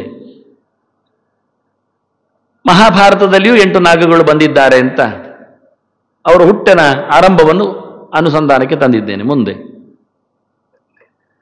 ಇದು ಹೊಸತು ಇವತ್ತು ಸೇರಿಸಿದ್ದು. ಪ್ರಪಂಚಸಾರದಲ್ಲಿಯೂ, ಪ್ರಪಂಚಸಾರ ಅಂದರೆ ಬಹಳ ಅತ್ಯುತ್ತಮವಾದ ಒಂದು ತಂತ್ರಗ್ರಂಥ, ಖಂಡಾಬಟ್ಟೆ ಉಂಟು ಅದರಲ್ಲಿ, ಅರಗಿಸಿಕೊಳ್ಳುವ ಬಹಳ ಕಡಿಮೆ ಅವ. ಅದರಲ್ಲಿಯೂ 8 ಇಟ್ಟುಕೊಂಡಿದ್ದಾರೆ ಅಂತ ನಾನು, ಅಂದರೆ ಕೆಲವರಿಗೆ ನಾವೇ ಹೇಳಿದ್ದು ಅಂತ ಅಳು ಬರ್ತದೆ, ಅದಕ್ಕೆ ಅಲ್ಲ ಹೇಳಿಕೊಂಡು ಇದೊಂದು ಸ್ಯಾಂಪಲಿಗೆ ಅಷ್ಟೇ, ಮತ್ತೇನಲ್ಲ. ಶೇಷ, ವಾಸುಕಿ, ತಕ್ಷಕ, ಕರ್ಕೋಟಕ, ಪಂಕಜ, ಮಹಾಪದ್ಮಾಹ, ಶಂಖಪಾಲ, ಗುಲಿಕ ಸಂಜ್ಞಾ.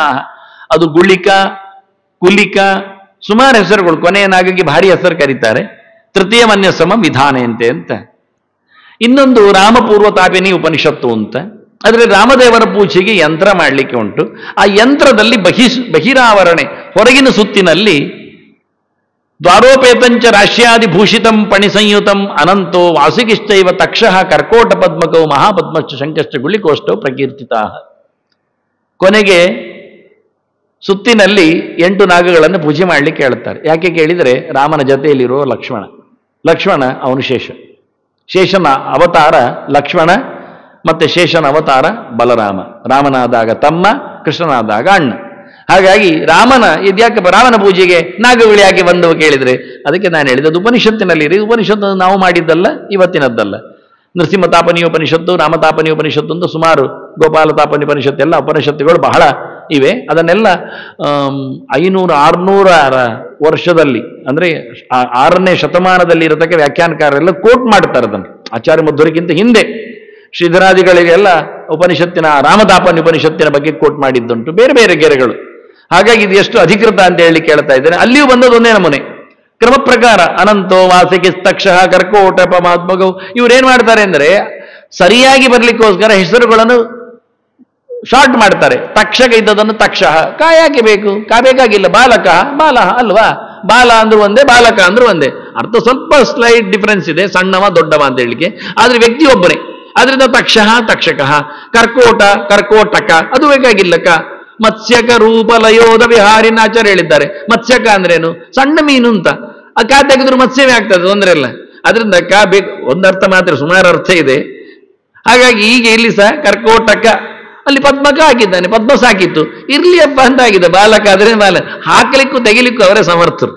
ಅಂದ್ರೆ ಶ್ಲೋಕ ಹೇಗೆ ಮಾಡಬಹುದು ಎನ್ನುವುದನ್ನು ತೋರಿಸಿಕೊಡೋ ರೀತಿ ಮಹಾಪದ್ಮಶ್ಚ ಸಂಘಶ್ಚ ಗುಳಿಕೋಷ್ಟವು ಪ್ರಕೀರ್ತಿತ. ನೆಕ್ಸ್ಟ್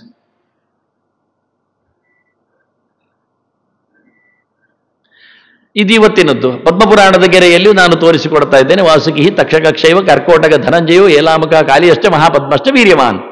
ಇದು ವಿಷಯವನ್ನು ಕೇಳಿದ್ರೆ ಪದ್ಮಪುರಾಣದಲ್ಲಿ ಬಂದ ಕತೆ ನರಸಿಂಹದೇವರ ಪ್ರಾದುರ್ಭಾವದ ವಿಷಯ ಇದು. ನರಸಿಂಹದೇವರು ಬಂದು ಅಂದಾಗ, ಕಂಬದಿಂದ ಬಂದಾಗ ಏನಾಗಬೇಕು ಕೇಳಿದ್ರೆ ಇಡೀ ನಡುಗಿದೆ ಅಂತೆ. ಏನ್ ನಡುಗಿತ್ತು ಕೇಳಿದ್ರೆ ಇಡೀ ನೆಲ. ಆ ನಡುಗಿದ್ದರಲ್ಲಿ ಹೆಚ್ಚು ಅಲ್ಲಾಡಿಸಿಕೊಂಡದ್ದು ಶೇಷ, ನೆಲದಡಿಯವ ಹೊತ್ತುಕೊಂಡಿದ್ದಾನವ. ಒಂದ್ಸರ್ತಿ ಕಂಬ ಒಡೆದು ಹೊರಗೆ ಬಂದಾಗ ಭಗವಂತ ಇಡೀ ನೆಲ ನಡುಗಿದಾಗ ಶೇಷನ ತಲೆಯು ಕಂಪಿದ್ದು. ನಿಜವಾಗಿ ಕಂಪನಕ್ಕೆ ಒಳಗಾಗುವುದಿಲ್ಲ, ಶೇಷ ಒಳಗಾಗುವುದಿಲ್ಲ, ನೆಲ ಕಂಪಿಸಬಹುದು. ಶೇಷನು ಅಲ್ಲಾಡಿದ ಅಂದ್ರೆ ಎಷ್ಟು ಜೋರಿ ಇರಬೇಡ, ನರಸಿಂಹನ ಸಾಮರ್ಥ್ಯ ಅಂತಾರೆ. ಅದನ್ನು ಹೇಳುವಲ್ಲಿ ಯಾರೆಲ್ಲ ನಡುಗಿದವರಿದ್ದಾರೆ ಹೇಳುವ ಇವರನ್ನೆಲ್ಲ ಹೆಸರು ಮಾಡ್ತಾರೆ, ದೊಡ್ಡ ದೊಡ್ಡ ಜನರು. ವಾಸುಗಿ ತಕ್ಷಕಶ್ಚ ಇವ ಕರ್ಕೋಟಕ ಧನಂಜಯೋ ಏಲಾಮುಖ ಕಾಲಿಯಶ್ಚ. ಇಲ್ಲಿ ಸಾಗೆ ಧನಂಜಯ ಅಂತ ಬೇರೆ ನಾಗನ ಹೆಸರನ್ನು ಇನ್ನೊಂದು ಹೆಸರಲ್ಲಿ ಕರೆದಿದ್ದಾರೆ. ಮಹಾಪದ್ಮಶ್ಚ ವೀರ್ಯವಾನ್, ವೀರ್ಯವಾನ್ ಎನ್ನುವುದು ಒಬ್ಬನ ಹೆಸರು, ಪರಾಕ್ರಮ ಉಳ್ಳವ ಅಂತ ಅಲ್ಲಿ ಹೇಳದೆ ಉಳಿದವರು. ಕೊನೆಗೆ ಕೆಳಗೆ ಹೇಳುವಾಗ ಸಹಸ್ರ ಶೀರ್ಷ ಶುದ್ಧಾಂಗ, ಶುದ್ಧಾಂಗ ಅಂದ್ರೆ ಬಿಳಿಯವ ಅಂತ ಅರ್ಥ. ಶೇಷನ ಬಣ್ಣ ಬಿಳಿ. ಆ ಹಾವು ನೋಡಿದ್ದೆ ನಾನು, ಬಿಳಿ ಹಾವನ್ನು. ಹೇಮತಾಲ ಧ್ವಜ ಪ್ರಭು ಶೇಷ ಅನಂತಹ ಮಹಾಭಾಗ ಅಪ್ರಕಂಪಶ್ಚ ಕಂಪಿತ ಅಂತ. ನಲುಗದವನು ನಲುಗಿದ್ದಾನೆ ಅಂತ. ನಿಜವಾಗಿ ಶೇಷ ನಲುಗುವ ಸಮಯವೇ ಇಲ್ಲ, ಅಷ್ಟು ಅದ್ಭುತವಾದದ್ದು. ಯಾಕೆ ಸರ್ಷಪಾಯತಿ ಅಂತಾರೆ. ಇಡೀ ಭೂಮಂಡಲ ಶೇಷನ ತಲೆಯಲ್ಲಿ ಹೇಗೆ ಉಂಟು ಕೇಳಿದ್ರೆ ಸಾಸುವೆ ಕಾಳಿನಾಗಿ ಉಂಟಂತೆ. ಹಾಗಾದ್ರೆ ಶೇಷನ ಪವರ್ ಹೇಗೆ ಉಂಟು ನೋಡಿ.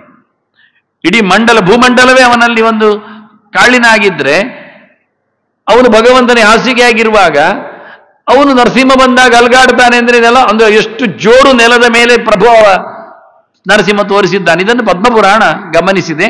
ನನಗೆ ಗಮನಿಸಿದ ಕಥೆಗಿಂತಲೂ ಹೆಚ್ಚು 8 ಜನರನ್ನು ಕರೆದು ಹೇಳಿದ್ದು ನನಗೆ ಖುಷಿಯಾಗಿದೆ. ಹಾಗಾಗಿ ಅದನ್ನು ಇಲ್ಲೇ ಆಡ್ ಮಾಡಿದ್ದೇನೆ. ಮುಂದೆ ಇದು ನಿನ್ನೆ ಹೇಳಿದೆ, ಶಿವನ ಆಭರಣಗಳು ಹೇಗಿವೆ ಅಂತ, ಯಾಕೆ ಅಂತ. ನೆಕ್ಸ್ಟ್ ಇವನನ್ನು ನೋಡಿದ್ದೇವೆ ನಾವು, ಶಿವನನ್ನು. ಇದಕ್ಕೆ ಪೂರಕವಾಗಿ ಇನ್ನು ಮುಂದಿನ ಸ್ಲೈಡ್. ಇಲ್ಲಿ ಶಿವನ ದೇಹದಲ್ಲಿ ಆಭರಣವಾಗಿ ಹಾವುಗಳು ಉಂಟು ಅಂದಾಗ ಯಾರಿಗೆ ಯಾರು ಆಶ್ರಯ ಅಂತ ಒಂದು ಪ್ರಶ್ನೆ. ಯಾರು ಯಾರನ್ನ ಮೇನು ಕೈ ಮುಗಿದುಕೊಂಡಿದ್ದಾರೆ ಅಂತ ನಿನ್ನ ಒಂದು ಕ್ಲೂ ಕೊಟ್ಟಿದ್ದೆ ನಾನು. ತ್ರಿಪುರ ಸಂಹಾರಕ್ಕೆ ಹೊರಟಾಗ ರುದ್ರದೇವ ಹಾವುಗಳನ್ನು ಕರೆದ, ಬನ್ನಿರಿ ಅಂತ, ಮೈಗೆ ಕಟ್ಟಿಕೊಳ್ಳಿರೋ. ನಾವು ಬೆಲ್ಟ್ ಕಟ್ಟಿದಾಗಿ ಯುದ್ಧಕ್ಕೆ ಹೋಗುವಾಗ ಬೆಲ್ಟ್ ಕಟ್ಟಿಕೊಂಡೆಲ್ಲ ಜಾರಿ ಹೋಗದಂತೆಲ್ಲ ಗಟ್ಟಿ ಮುಟ್ಟು ಮಾಡ್ತೇವಲ್ಲ, ಬೆನ್ನು ಗಟ್ಟಿ ಇರ್ಲಿಕ್ಕೆಲ್ಲ, ಹಾಗೆ ಪಟ್ಟಿ ಗಟ್ಟಿಗೋಸ್ಕರ ಕಟ್ಟಿಕೊಂಡ ಅಂತ ಹೇಳಿಕೊಳ್ಳುವಾಗ, ಹಾಗಾದ್ರೆ ಶಿವನನ್ನು ರಕ್ಷಣೆ ಮಾಡುವ, ನಮಗೆ ಬೆನ್ನು ನೋವಾದ್ರೆ ಪಟ್ಟಿ ಕಟ್ತೇವೆ, ಹಾಗಾಗಿ ಏನು ಅರ್ಥ ಆಯ್ತು, ನಮ್ಮನ್ನದು ರಕ್ಷಣೆ ಮಾಡ್ತದೆ ಅಂತ. ಬಟ್ಟೆ ಜಾರದಂತೆ ಸೊಂಟಕ್ಕೆ ಪಟ್ಟಿ ಹಾಕ್ತೇವೆ, ಅದೆಲ್ಲ ನಮ್ಮದು ರಕ್ಷಣೆಗೆ ಅಂತ. ಹಾಗೆ ಹಾವುಗಳ ರಕ್ಷಣೆಯಿಂದಾಗಿ ಶಿವ ಹೋರಾಟಕ್ಕೆ ನಿಂತ ಅಂತ ಅನಿಸಿಕೊಂಡರೆ ಕೂಡಲೇ ಲಿಂಗ ಪುರಾಣ ಹೇಳ್ತದೆ, ನವನದ್ದೆ ಪುರಾಣ, ಶಿವನದ್ದೆ. ಅವ ಹೇಳ್ತಾನೆ, ಶಿವ ಪ್ರಣಾಮ ಸಂಪನ್ನ ಶಿವದೇಹ ಪ್ರಭೂಷಣ ಅಂತ. ಶಿವನಿಗೆ ಕೈ ಮುಗಿದುಕೊಂಡು ಶಿವನ ದೇಹದಲ್ಲಿ ಆಭರಣಗಳಾಗಿ ನಿಂತದ್ದಂತೆ ಅವುಗಳು ಸೇವೆ ಮಾಡ್ತಾ ಇದ್ದಾವೆ ಹೊರತು ಶಿವ ಅವನು ದಮ್ಮಯ್ಯಾಕೆ ಅವಳನ್ನು ಕಟ್ಟಿಕೊಂಡದ್ದಲ್ಲ. ಹಾವುಗಳೇ ಶಿವನಲ್ಲಿ ಕೂತು ನನಗದು ಖುಷಿಯಾಗುವುದಾಗಿ. ನಾವು ಪೂಜೆ ಮಾಡತಕ್ಕ ಹಾವುಗಳು ಕಮ್ಮಿ ಅಲ್ಲ, ಅವುಗಳು ಶಿವನ ಸೇವೆಯಲ್ಲಿ ತತ್ಪರರಾಗಿದ್ದಾರೆ. ಎಷ್ಟು ದೊಡ್ಡ ಶಕ್ತಿಗಳು ನೋಡಿ ಅಂತಾರೆ. ಅವನ ಆಭರಣ ಮಾಡಿಕೊಂಡದ್ದು ಅಂದ ತಕ್ಷಣ ಅದು ಪರ್ಪೋಷಿ ನಾಗಗಳಲ್ಲ, ಯಾವುದು ಒಳ್ಳೆ ಕೆರೆ ಹೋಗುವುದನ್ನೆಲ್ಲ ಎಳು ಕಟ್ಟಿಕೊಂಡಂತಲ್ಲ. ಇವುಗಳು ದೊಡ್ಡ ದೊಡ್ಡ ದೇವತೆಗಳು, ಶಕ್ತಿಗಳು ಶಿವನ ದೇಹದಲ್ಲಿ ನಿಂತು ತಮ್ಮ ಸೇವೆಯನ್ನು ಮಾಡ್ತಾರೆ, ಕೈ ಮುಗಿದುಕೊಂಡು ನಿಂತಿದ್ದಾರೆ. ಪ್ರಣಾಮ ಸಂಪನ್ನ ಶಿವದೇಹ ಪ್ರಭೂಷಣ. ಅವರೆಲ್ಲ ಅನಂತಹ ಗುಲಿಕಶ್ಚೈವ ವಾಸುಕಿ ತಕ್ಷಕ, ಮತ್ತೆ ಹೇಳಲಿಕ್ಕೆ ಹೋದ್ರೆ ಹೆಸರುಗಳು. ಮತ್ತೆ ಕರ್ಕೋಟಕ, ಸುಮಾರು ಸತ್ಯ ಹೇಳಿದ್ರೆ ನಾಗರ ಪಂಚಮಿ ನಾಳೆ ನಮಗೆ ಒಲಗಾಗ್ಬೋದು. ಮಹಾಪದ್ಮ, ಶಂಖಪಾಲ, ಮಹಾಬಲ. ಕೊನೆಗೆ ಅವರು ಏನು ಕೊಡ್ತಾರೆ ಹೇಳುವುದಕ್ಕೆ, ಒಂದು ಕೆರೆ ಇಲ್ಲೇ ಬಂದಿದೆ ಅಂತ ನಾನು ಉಪಯೋಗಿಸಿಕೊಂಡಿದ್ದೇನೆ. ಮಮ ಪಾಪಂ ವ್ಯಪೋಹತು 1, ವಿಷಂ ಸ್ಥಾವರ ಜಂಗಮಂ ವ್ಯಪೋಹತು 2, ನಾಕಾಲೆ ಮರಣಂ ತಸ್ಯ 3, ನಸರ್ಪೈರಪಿ ದಶ್ಯತೆ 4. 4 ಅಂಶಗಳಿಂದ ನಮಗೆ ನಾಗರ ಪಂಚಮಿಯು ಅನುಕೂಲಕರವಾಗ್ತದೆ ಪೂಜೆ ಮಾಡಿದವರಿಗೆ. 1, ಪಾಪ ಖಾಲಿ ಆಗ್ತದೆ. ದೈವಿಕ ಶಕ್ತಿಗಳಿಗೆ ದೇವರ ಯದ್ಯದ್ ವಿಭೂತಿ ಮತ್ ಸತ್ವಂ ಶ್ರೀಮದೂರ್ಜಿತ ಮಮ ಅಂತ ಇಷ್ಟು ತಿಳ್ಕೊಂಡ್ರು ಸಾಕಾಗತ್ತೆ. ಈಶ್ವರ ಸರ್ವಭೂತಾನ ಹೃದ್ದೇಶ ಅರ್ಜುನ ತಿಷ್ಠತಿ ಅಷ್ಟು ತಿಳ್ಕೊಂಡ್ರು ಸಾಕಾಗತ್ತೆ. ಎಲ್ಲಿ ಏನೆಲ್ಲೋ ವಿಶಿಷ್ಟವಾದ ಶಕ್ತಿ ಕಾಣ್ತದೆ, ಗೌಚಿ ಕಾಣ್ತದೆ, ಅದೆಲ್ಲ ದೇವರು ಅಂತ ಅರ್ಥ. ಗಾಡ್ ಈಸ್ ಗ್ರೇಟ್ ಮಾತ್ರ ಅಲ್ಲ, ಗ್ರೇಟ್ ಈಸ್ ಗಾಡ್ ಆಗಬೇಕು, ಗ್ರೇಟ್ನೆಸ್ ಈಸ್ ಗಾಡ್. ಎಲ್ಲಿ ದೊಡ್ಡತನ ಇದೆ, ಹಿರಿತನ ಇದೆ, ಪ್ರೆಷಿಯಸ್ ಇದೆ, ಅದೆಲ್ಲ ಮೌಲ್ಯಯುತವಾದದ್ದು ಅದು ದೇವರು ಅಂತ ಅರ್ಥ, ದೇವರ ಶಕ್ತಿ. ಹಾಗಾಗಿ ಇಂತಹ ಶಕ್ತಿಗಳು ವಿಶೇಷವಾಗಿ ತತ್ರ ಸ್ಥಿತೋ ವಿಷ್ಣು ತತ್ರ ಶಕ್ತಿ ಪ್ರಬೋಧಯನ್ ಏಕೇವ ಮಹಾಶಕ್ತಿಯು ಕುರಿತೆ ಸರ್ವಮಂಜಸ ಅಂತ ಹೇಳೋ ನೆಲೆಯಲ್ಲಿ ಅವುಗಳಲ್ಲಿರತಕ್ಕ ಶಕ್ತಿಗೆ ನಾವು ಮಣಿಲಿಕ್ಕೆ ಹೋದ್ರೆ ನಾವು ಖಂಡಿತವಾಗಿ ದೇವರನ್ನು ಮಣಿದ ಹಾಗೆ. ಈಶ್ವರ ಸರ್ವಭೂತಾನ ಹೃದ್ದೇಶ ಅರ್ಜುನ ತಿಷ್ಠತಿ, ಎಲ್ಲರಲ್ಲಿಯೂ ದೇವರಿದ್ದಾನೆ. ಅದರಿಂದ ದೇವರಿಗೆ ನಮಸ್ಕಾರ ಮಾಡಿದಂತೆ, ಉಪಚಾರ ಮಾಡಿದಂತೆ. ಹಾಗಾಗಿ ಅವುಗಳ ಪೂಜೆಯ ನಾಗರ ಪಂಚಮಿ ಒಂದು ವರ್ಷಕ್ಕೊಮ್ಮೆ ಆದರೂ, ನಿನ್ನೆ ನೋಡಿದ್ದೇನೆ ಅಷ್ಟೇಲ್ಲ ಮಾಡಬಹುದು ಅಂತ, ಮಾಡಿದರೆ ಪಾಪ ಖಾಲಿ ಆಗ್ತದೆ. ಜತೆಯಲ್ಲಿ ನಮಗೆ ವಿಷಗಳು ಒಂದೊಮ್ಮೆ ಅಂಟುವುದಿದ್ದರೆ, ಪಾಯ್ಸನ್ ಸೈಡ್ ಎಫೆಕ್ಟ್ ಎಲ್ಲ ಆಗುವುದಿದ್ದರೆ ಅದು ಹಾಳಾಗ್ತದೆ, ಹೋಗ್ತದೆ. ಎಷ್ಟು ಕಡೆಯಿಂದ ವಿಷ ಬರಬಹುದು ಅಂದ್ರೆ ಅವರು ಗಮನಿಸಿದ್ದಾರೆ, 2 ಸೈಡಿಂದ ಬರಬಹುದು. ಒಂದು ಸ್ಥಾವರ, ಒಂದು ಜಂಗಮ ಅಂತ. ಒಂದು ಮರಮಟ್ಟುಗಳಿಂದ, ಗಿಡಗಂಟೆಗಳಿಂದ ತರಚುವುದು, ಏನೋ ತಾಗುವುದು, ಅದರದ್ದು ಮೇಣ ಹತ್ತಿ ಏನೋ ಎಲರ್ಜಿ ಆಗುವುದು, ಇವೆಲ್ಲ ಸ್ಕಿನ್ ಡಿಸೀಸ್ಗಳಿಗೆಲ್ಲ ಸ್ಥಾವರದಿಂದ ಬರುವಂಥದ್ದು. ಅದು ಏನೋ ತಿನ್ನುವಾಗಲೂ ಅದೆಲ್ಲ ಸ್ಥಾವರವೇ, ಮರಮಟ್ಟುಗಳದ್ದು. ನಾವು ಆಹಾರ ತಿಂತೇವೆ, ಹಣ್ಣು ತಿಂತೇವೆ, ಅದರಲ್ಲಿ ಕ್ರಿಮಿ ಇರ್ತದೆ, ಒಳಗೋಗ್ತದೆ. ಏನಿದ್ದರೂ ಸ್ಥಾವರ ಜನ್ಯವಾದ ವಿಷವೂ ನಾಶ ಆಗ್ತದೆ. ಜಂಗಮ ಅಂದ್ರೆ ಪ್ರಾಣಿಗಳು, ನಡೆದಾಡುವಗಳು. ಸ್ಥಾವರ ಅಂದ್ರೆ ನಿಂತವುಗಳು, ತಿಷ್ಟಂತಿ ಅಂತ. ಜಂಗಮ ಅಂದ್ರೆ ಗಚ್ಚಂತಿ ಅಂತ, ಹೋಗುವಗಳು. ಕ್ರಿಮಿಕೀಟಗಳು ಏನು ಆಗ್ಬೋದು, ಜೇಡ ಆಗ್ಬೋದು, ನುಸಿ ಆಗ್ಬೋದು, ಏನ್ ಬೇಕಾದ್ರೆ ತಗೊಳ್ಳಿ. ಅವುಗಳಿಂದ ಬರುವ ವಿಷ, ಇವುಗಳಿಂದ ಬರುವ ವಿಷ, 2 ವಿಷಯವನ್ನು ಗಮನಿಸ್ತಾರೆ. ಇನ್ನೇನಿದ್ರು ಕೃತಕ ನಾವು ಮಾಡಬೇಕು, ಇನ್ನೇನೋ ನಾವು ಮಾಡಿದಿದ್ರೆ. ಇದೆರಡು ನ್ಯಾಚುರಲ್ ಆಗುವಂಥದ್ದು. ಅಂತಹ ವಿಷವನ್ನು ನಮಗೆ ಮೈಗೆ ತಾಗದಂತೆ, ಒಳಗೋದ್ರು ಏನೂ ಹಾನಿ ಆಗದಂತೆ ಈ ಶಕ್ತಿಗಳು ನಡೆಸಿಕೊಡ್ತವೆ. 3ನೇದ್ದು ನಾಕಾಲೆ ಮರಣಂತಸ್ಯ, ಮೈನ್ ವಿಷಯ. ಅವನು ಎಲ್ಲಿಯೋ ಆಕ್ಸಿಡೆಂಟಲ್ಲಿ ಸಾಯುವುದಿಲ್ಲ, ಕಾಲ ಮುಗಿದೇ ಸಾಯ್ತಾನೆ. ಅವನಿಗೊಂದು ಪೀರಿಯಡ್ ಇರ್ತದೆ ಅವನ ಎಂಜಿನಿಗೆ, ಅಲ್ಲಿಗೆ ಸಾಯ್ತಾನೆ. ಬಿಟ್ಟು ಮಧ್ಯದಲ್ಲಿ ಎಲ್ಲಿಯೋ ಕೈ ಕೊಡುವಂಥದ್ದು, ಆಕ್ಸಿಡೆಂಟಲ್ಲಿ ಬೀಳುವಂಥದ್ದು, ಹೆಚ್ಚು ಕಡಿಮೆ ಆಗುವುದಂತಿಲ್ಲ. ಅಕಾಲ ಮರಣ ಇಲ್ಲದಂತೆ ಮಾಡುವ ಒಂದು ವ್ಯವಸ್ಥೆಯಲ್ಲಿ ನಾಗಾರಾಧನೆ ಸೇರಿದೆ. ಇದು ಪಾಯಿಂಟೆಡ್, ಅದು ಗಮನಿಸುವುದಿಲ್ಲ ಯಾರು. ಅದಕ್ಕೆ ನಾನು ನಂಬರ್ ಹಾಕಿದ್ದೇನೆ. 4ನೇದು ವಿಷಯ ಅದ್ಭುತವಾದದ್ದು, ನಸತ್ತೈರಪಿ ದಶ್ಯತೆ ಅಂತ. ಅವನು ಯಾವತ್ತೂ ಹಾವು ಕಚ್ಚೋದಿಲ್ಲ ಅಂತ. ವರ್ಷಕ್ಕೊಮ್ಮೆ ಪೂಜೆ ಮಾಡಿದರೆ ಆ ವರ್ಷ ಮತ್ತೆ ಕಚ್ಚುವುದಿಲ್ಲ ಅವನಿಗೆ. ನೆಕ್ಸ್ಟ್ ಇಯರ್ ಮತ್ತೆ ಪೂಜೆ ಮಾಡಿದರೆ ಮತ್ತೆ ಕಚ್ಚು. ಇದು ಅಡ್ವಾನ್ಸ್ ನಮ್ದು. ಹಾಗೆ ನಾವು ಸರ್ಪೈರಪಿ ಬಹುವಚನ ಆಗಿದ್ದಾರೆ, ಯಾವ ಜಾತಿಯ ಹಾವುಗಳಿಂದಲೂ ಅವನಿಗೇನು ಸಹ ಸಾವು ನೋವುಗಳಾಗುವುದಿಲ್ಲ ಅಂತ. ಹೀಗಾಗಿ 4 ಗಮನಿಸಿದರೆ ಆರಾಧನೆಯ ಒಂದು ಸೊಗಸು ಹೆಚ್ಚಾಗ್ತದೆ. ಇನ್ನೊಂದು ವಿಷನಾರಾಯಣೀಯ ಅಂತ ಒಂದು ಕೃತಿ, ಅದು ಅಪರೂಪ, ನಿಮಗೆ ಸಿಗುವುದೆಲ್ಲ ಕಷ್ಟ. ಅಲ್ಲಿ ಹೇಳ್ತಾರೆ, ಕಪಾಲ ಮಾಲಿನಂ ಭೀಮಂ ಅಷ್ಟನಾಗ ವಿಭೂಷಣಂ. ಕಪಾಲ ಮಾಲಿ ಯಾರು ಅಂತ ನಿಮಗೆ ಗೊತ್ತುಂಟು, ಶಿವ. 8 ನಾಗಗಳ ಭೂಷಣನಿದ್ದಾನೆ ಅಂತ ಲೆಕ್ಕ ಹಾಕಿ ಹಾಕ್ತಾನೆ. ಪೈಂಟಿಂಗ್ ಉಂಟು, ಹಾಕ್ಲಿಕ್ಕೆ ಬರ್ತದೆ ಅಂತ ಒಟ್ಟು ಹಾಕುವುದಲ್ಲ, 8 ನಾಗಗಳನ್ನೇ ಅವನಿಗೆ ಅಲಂಕಾರದಲ್ಲಿ ಉಪಯೋಗಿಸಬೇಕು ಎನ್ನುವುದು. ಇದೆಲ್ಲ 2-3 ಪ್ರಮಾಣಗಳಿಂದ ನಾನು ತೋರಿಸ್ತಾ ಬಂದದ್ದಕ್ಕೆ ಇದೆಲ್ಲ 2-3 ಹಾಕಿದ್ದೇನೆ. ನೆಕ್ಸ್ಟ್ ಮತ್ತೆ ವಿಷನಾರಾಯಣಿಯ ಕೃತಿ ನಿನ್ನೊಮ್ಮೆ ಗಮನಿಸಿದ್ದೇನೆ ನಾನು, ಅದನ್ನು ಉಲ್ಲೇಖ ಮಾಡುತ್ತೇನೆ. ಕ್ಷೇಳಾಪಹ ನೀಲಕಂಠ ಜಪ ವಿಧಿ ಅಂತ ಬಂತು. ನೀಲಕಂಠ ಅಂದ್ರೆ ನಮಗೆ ಗೊತ್ತುಂಟು, ವಿಷ ಕುಡಿದು ಕಪ್ಪು ಮಾಡಿಕೊಂಡವ, ಕುತ್ತಿಗೇನು ಬೇಡ ಹೇಳಿದ್ರು ಕೂಡದ, ಮತ್ತೇನು ಮಾಡುವ, ಇರ್ಲಿ. ಹಾಗಾಗಿ ಅಂತ ನೀಲಕಂಠನ ಜಪ ಮಾಡಲಿಕ್ಕೆ ನಮಗುಂಟು, ಯಾಕೆ ವಿಷ ಹೋಗಲಿಕ್ಕೆ. ಕ್ಷೇಳಾಪಹ, ಕ್ಷೇಳ ಅಂದ್ರೆ ವಿಷ, ವಿಷವನ್ನು ತೆಗಿಬೇಕು ಅಂತ ಜಪ ಮಾಡಲಿಕ್ಕೆ. ನೋಡಿ, ವಿಷ ತೆಗಿಲಿಕ್ಕೆ ಶಿವ ಜಪ ಮಾಡಲಿಕ್ಕೆ ಎಷ್ಟು ಚೆನ್ನಾಗಿದೆ. ಬೇಡ ಹೇಳ್ತಾರೆ ಈಗ ಯಾರಾದರೂ. ಹಾಗೆ ಜಪ ಮಾಡುವಾಗ ನ್ಯಾಸ ಮಾಡಿಕೊಳ್ಳಿಕ್ಕೆ ಉಂಟು, ಇದು ಜಪ ಮಾಡುವವರಿಗೆಲ್ಲ ಗೊತ್ತುಂಟು. ಆಗ ಶಿರೋ ಭುಜೋರು ಬಾದೇಶು ನಾಗಾನಷ್ಟೌತ ವಿನ್ಯಸೇತ್. ಇದೆಲ್ಲ ಅಪೂರ್ವ, ನಾನು ಇಷ್ಟವರೆಗೆ ಹೇಳದ ಸಂಗತಿ ಇದೆಲ್ಲ. ಇದು ನಿನ್ನೆ ರಾತ್ರಿಯೆಲ್ಲ ಯೋಚನೆ ಮಾಡಿ ಹಾಕಿತ್ತು. ಮೈಗಳಲ್ಲಿ ನಾಗಗಳನ್ನು ಕರೀಲಿಕ್ಕೆ ಇದು ಯಾರು ಮಾಡುವುದಿಲ್ಲ, ಇವತ್ತಿನವರೆಗೆ ಗೊತ್ತಿಲ್ಲದ್ದು. ಎಲ್ಲಿ 8 ನಾಗಗಳನ್ನು ಕರಿಬೇಕು ಅಂದರೆ ಶಿರ, ಆನಂತರ ಭುಜ, ಮತ್ತೆ ಊರು, ಪಾದ. ತಲೆಯಲ್ಲಿ ಅನಂತಾಯ ನಮಃ ಅಂತ ಹೇಳಿಕೊಂಡು ತಲೆಯಲ್ಲಿ ಮಾಡಲಿಕ್ಕೆ, ಆನಂತರ ತಲೆಯಲ್ಲಿ ಇನ್ನೊಂದಿರುವ ಭಾಗ ಫೋರ್ ಹೆಡ್ ಆ್ಯಂಡ್ ಹೆಡ್ ಅಂತ, ಅಪ್ಪರ್ ಹೆಡ್ ಅಂತ ಎರಡು ಲೆಕ್ಕವಾಗಿ ಹೇಳಲಿಕ್ಕಿರುವಂಥದ್ದು. ಹಾಗಾಗಿ ಶೇಷಾಯ ನಮಃ, ವಾಸುಕೆಯೇ ನಮಃ, ತಕ್ಷಕಾಯ ನಮಃ, ಕರ್ಕೋಟಕಾಯ ನಮಃ, ಪದ್ಮಾಯ ನಮಃ, ಮಹಾಪದ್ಮಾಯ ನಮಃ, ಕುಲಿಕಾಯ ನಮಃ, ಅಲ್ಲ ಶಂಖಪಾಲಾಯ ನಮಃ, ಕುಲಿಕಾಯ ನಮಃ ಅಂತ 2 ಭುಜಗಳು, ಆನಂತರ 2 ಊರುಗಳು, ಊರು ಅಂದ್ರೆ ತೊಡೆ, 2 ಪಾದ, ತಲೆಯಲ್ಲಿ 2 ಪೋರ್ಷನ್, ಒಂದು upper portion and lower portion ಅಂತ. ಹೀಗೆ ಶಿರೋ ಭುಜೋರು ಪಾದೇಶು 8 ನಾಗಗಳನ್ನು ನ್ಯಾಸ ಮಾಡಿಕೊಳ್ಳಲಿಕ್ಕೆ ಉಂಟು. ಯಾರು ಜಪ ಮಾಡುವ ಹಾಗೆ ಮಾಡಿದರೆ ಅವುಗಳ ವಿಷ ತಟ್ಟುವುದಿಲ್ಲ. ನಂಜಿಗೆ ಎದುರು ನಂಜು, ಮುಳ್ಳಿಗೆ ಮುಳ್ಳಿದ್ದಾಯಿ. ಹಾಗಾಗಿ ಆ ರೀತಿಯಾಗಿ ಅನುಸಂಧಾನ ಭಗವಂತನ ಹೇಳಿದ ಕತೆ. ತಮ್ ಯಥಾ ಉಪಾಸೆ ತದೇವ ಭವತಿಯಿಂದ, ಯಾವ ರೀತಿಯಲ್ಲಿ ದೇವರನ್ನು ನೀನು ಕರಿತೀಯಾ ಆ ರೀತಿಯಾದ ಮದ್ದು ನಿನಗಾಗ್ತದೆ ಅಂತ. ವಿಷಹರನಾದ ನೀಲಕಂಠನ ವಿಷ ಉಂಡು ವಿಷ ತಾಗದಂತೆ ಮಾಡಿಕೊಂಡ ನೀಲಕಂಠನ ಜಪ ಮಾಡ್ತೀಯಾ, ಅಷ್ಟಗಳು ನಾಗನನ್ನು ಕರೆದು ಬಿಡು, ಮೈ ಮೇಲೆ ಎಲ್ಲ ವಿಷ ಹೋಗ್ತದೆ ಅಂತ. ಇನ್ನೊಂದು ವರಾಹ ಪುರಾಣದಲ್ಲಿನ ಮಾತು, ರುದ್ರೋಪಿ ವಾಸುಕಿಂ ಧ್ಯಾತ್ವ ತಕ್ಷಕಂಚ ಧನಂಜಯಂ ವಲಯಂ ಕಟಿಸೂತ್ರಂಚ ಸಕಾರ ಪರಮೇಶ್ವರ ಅಂತ. ಇದು ನಿನ್ನೆ ಮಾತಲ್ಲಿ ಹೇಳಿದ್ದೆ ನಾನು, ವರಾಹ ಪುರಾಣದಲ್ಲಿ ಉಂಟು ಅಂತಲೇ ಹೇಳಿದ್ದೆ, ಇವತ್ತು ಇನ್ಸರ್ಟ್ ಮಾಡಿ ತಂದಿದ್ದೇನೆ. ಅವುಗಳನ್ನು ಕರೆದು ಯುದ್ಧಕ್ಕೆ ಹೊರಟಾಗ ಶಿವ ಕಟ್ಟಿಕೊಂಡ ಅಂತ ಅದಕ್ಕೆ ಅರ್ಥ ಕೊಟ್ಟೆ ಇವತ್ತು, ಸುಮ್ಮನೆ ಕಟ್ಟಿದ್ದಲ್ಲ, ಅವುಗಳು ಪ್ರಾರ್ಥನೆ ಮಾಡಿಕೊಂಡು ಬರುವಂಥದ್ದು ಅಂತ ಹೇಳಲಿಕ್ಕೆ. ಆದ್ರೆ ಆ ಗೆರೆ ಎಷ್ಟು ಚೆನ್ನಾಗಿದೆ ಅಂದ್ರೆ, ಸ್ವಯಂ ರುದ್ರೋಪಿ, ಅವನೇ ಭಯಂಕರ, ಅದಕ್ಕಿನ್ನು ಜೋರು ಭಯಂಕರ ತೋರಿಸ್ಲಿಕ್ಕೆ ಅವನೇ ಕಟ್ಟಿಕೊಂಡದ್ದು ಅಂತ. ಹೇಗಿರ್ತದೆ? ತಮಾಷೆ ಮಾಡ್ತಾರೆ ಪಾರ್ವತಿ ಮದುವೆಗೆ ನಿಂತಾಗ ಅವಳ ಸಖಿಯರೆಲ್ಲ, ಏನೇ ಅವನು ಭಯಂಕರ ಇದ್ದಾನೆ, ಹತ್ತಿರ ಹೋಗ್ತೀಯಾ ಅಂತ. ಯಾಕೆ? ಕೈಯಲ್ಲಿ ಹಾವುಂಟು ನೋಡು, ಹರಿದುಕೊಂಡು ಬರ್ತದೆ ಅಂತ ಹೆದರಿಸುವುದು ಅವಳನ್ನು. ಹುಡುಗಿಯರು ಹೆಣ್ಣು ಹುಡುಗಿಯರು ಒಂದು ಪಕ್ಷ ಹಾವು ಅಂದ್ರೇನೆ ಒಂದು ಮಾರು ಹಾರ್ತಾರೆ, ಮದುವೆ ಹೋಗುವ ಕೈ ಹಿಡಿದೇಗೆ ಅದೆಲ್ಲ ಹರ್ಕೊಂಡು ಬಂದ್ರೆ ಅಂತ. ಹಾಗೆ ರುದ್ರೋಪಿ ವಾಸುಕಿಂ ಧ್ಯಾತ್ವ, ಭಯಂಕರ ಜೋರಿದ್ದಾನೆ ಅವನು. ವಾಸುಕಿ ಅಂದ್ರೆ ಅವನು ಅಮೃತವತನಕ್ಕೆ ಬಂದವ, ಅವನನ್ನು ಯೋಚನೆ ಮಾಡಿದ, ನೆನೆದ. ಧ್ಯಾತ್ವ ಅಂದ್ರೆ ಧ್ಯಾನ ಮಾಡುವುದಂದ್ರೆ ಚಿಂತನೆ, ಚಿಂತಾಯಂ, ಯೋಚನೆ ಮಾಡಿದ. ತಕ್ಷಕಂಚ, ಇನ್ನೊಬ್ಬ ಭಾರಿ ಜೋರಿನವ ತಕ್ಷಕ, ಅವು ಕಚ್ಚುವುದೇ ನಮಗೊತ್ತು, ಭಾಗವತ ಆದದ್ದು ಅವನಿಂದಲೇ ಅಂತ. ತಕ್ಷಕ ಭಾರಿ ಜೋರಿದ್ದಾನೆ, ಅವನು ತಕ್ಷಣ ಕಚ್ಚುತ್ತಾನೆ. ತಕ್ಷ ತನೂಕರಣೆ ಅಂತ, ಕಚ್ಚಿದರೆ ಅವನು ಲೀನ್ ಆಗುವುದು ಹೋಗುದು ಗ್ಯಾರಂಟಿ ಅಂತ, ಬದುಕುವುದಿಲ್ಲ ಅಂತ ಅರ್ಥ. ಅವನು ಮತ್ತೆ ಅವನದ್ದು ಆಯುಷ್ಯ ಕಮ್ಮಿ ಆಗ್ತದೆ ಅಂತ ಅರ್ಥ. ಅವನನ್ನು ಕರೆದ, ಮತ್ತೆ ಧನಂಜಯನನ್ನು ಕರೆದ. ಕೊನೆಗೆ ಅವರನ್ನೆಲ್ಲ ಕರೆದ್ರು. ವಲಯಂ ಕಟಿಸೂತ್ರಂಚ, ಕೈಗೂ ಸುತ್ತಿಸಿಕೊಂಡ. ಅವು ಬಾಕ್ಸಿಂಗ್ ಎಲ್ಲ ಆಡುವವರೆಲ್ಲ ಕೈಗೆಲ್ಲ ಸುತ್ತಿಸಿಕೊಂಡು ನೀವು ನೋಡಿರ್ಬೋದು, ಹಗ್ಗ ಗಿಗ್ಗೆ ಎಲ್ಲ. ಇಲ್ಲಾದ್ರೂ ವಿಲನ್ಗಳೆಲ್ಲ ಪಿಕ್ಚರ್ ಅಲ್ಲಿ ಇರ್ತಾರಲ್ಲ, ಹಾಗೆ ನೋಡಿ ಮಾಡಿ ಅವೆಲ್ಲ ಕಟ್ಟಿ ಬಂದ ಎಷ್ಟು ಚೆನ್ನಾಗಿರ್ತದಲ್ಲ.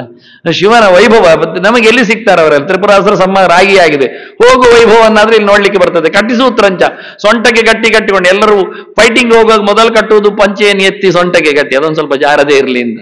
ಹಾಗೆ ಬಹಳ ಚಂದವಾಗಿ ಕಟಿಸೂತ್ರಂಚ ಚಕಾರ ಪರಮೇಶ್ವರ, ಸ್ವಯಂ ಜೋರಿದ್ದಾನೆ, ಪರಮೇಶ್ವರ ಇದ್ದಾನೆ, ಆದ್ರೂ ಮಾಡಿದ ವ್ಯಾಪಾರ ನಾಟಕ ಎಷ್ಟು ಚೆನ್ನಾಗಿದೆ ಅಂತ ಈ ಮಾತು ಹೇಳ್ತದೆ. ನೆಕ್ಸ್ಟ್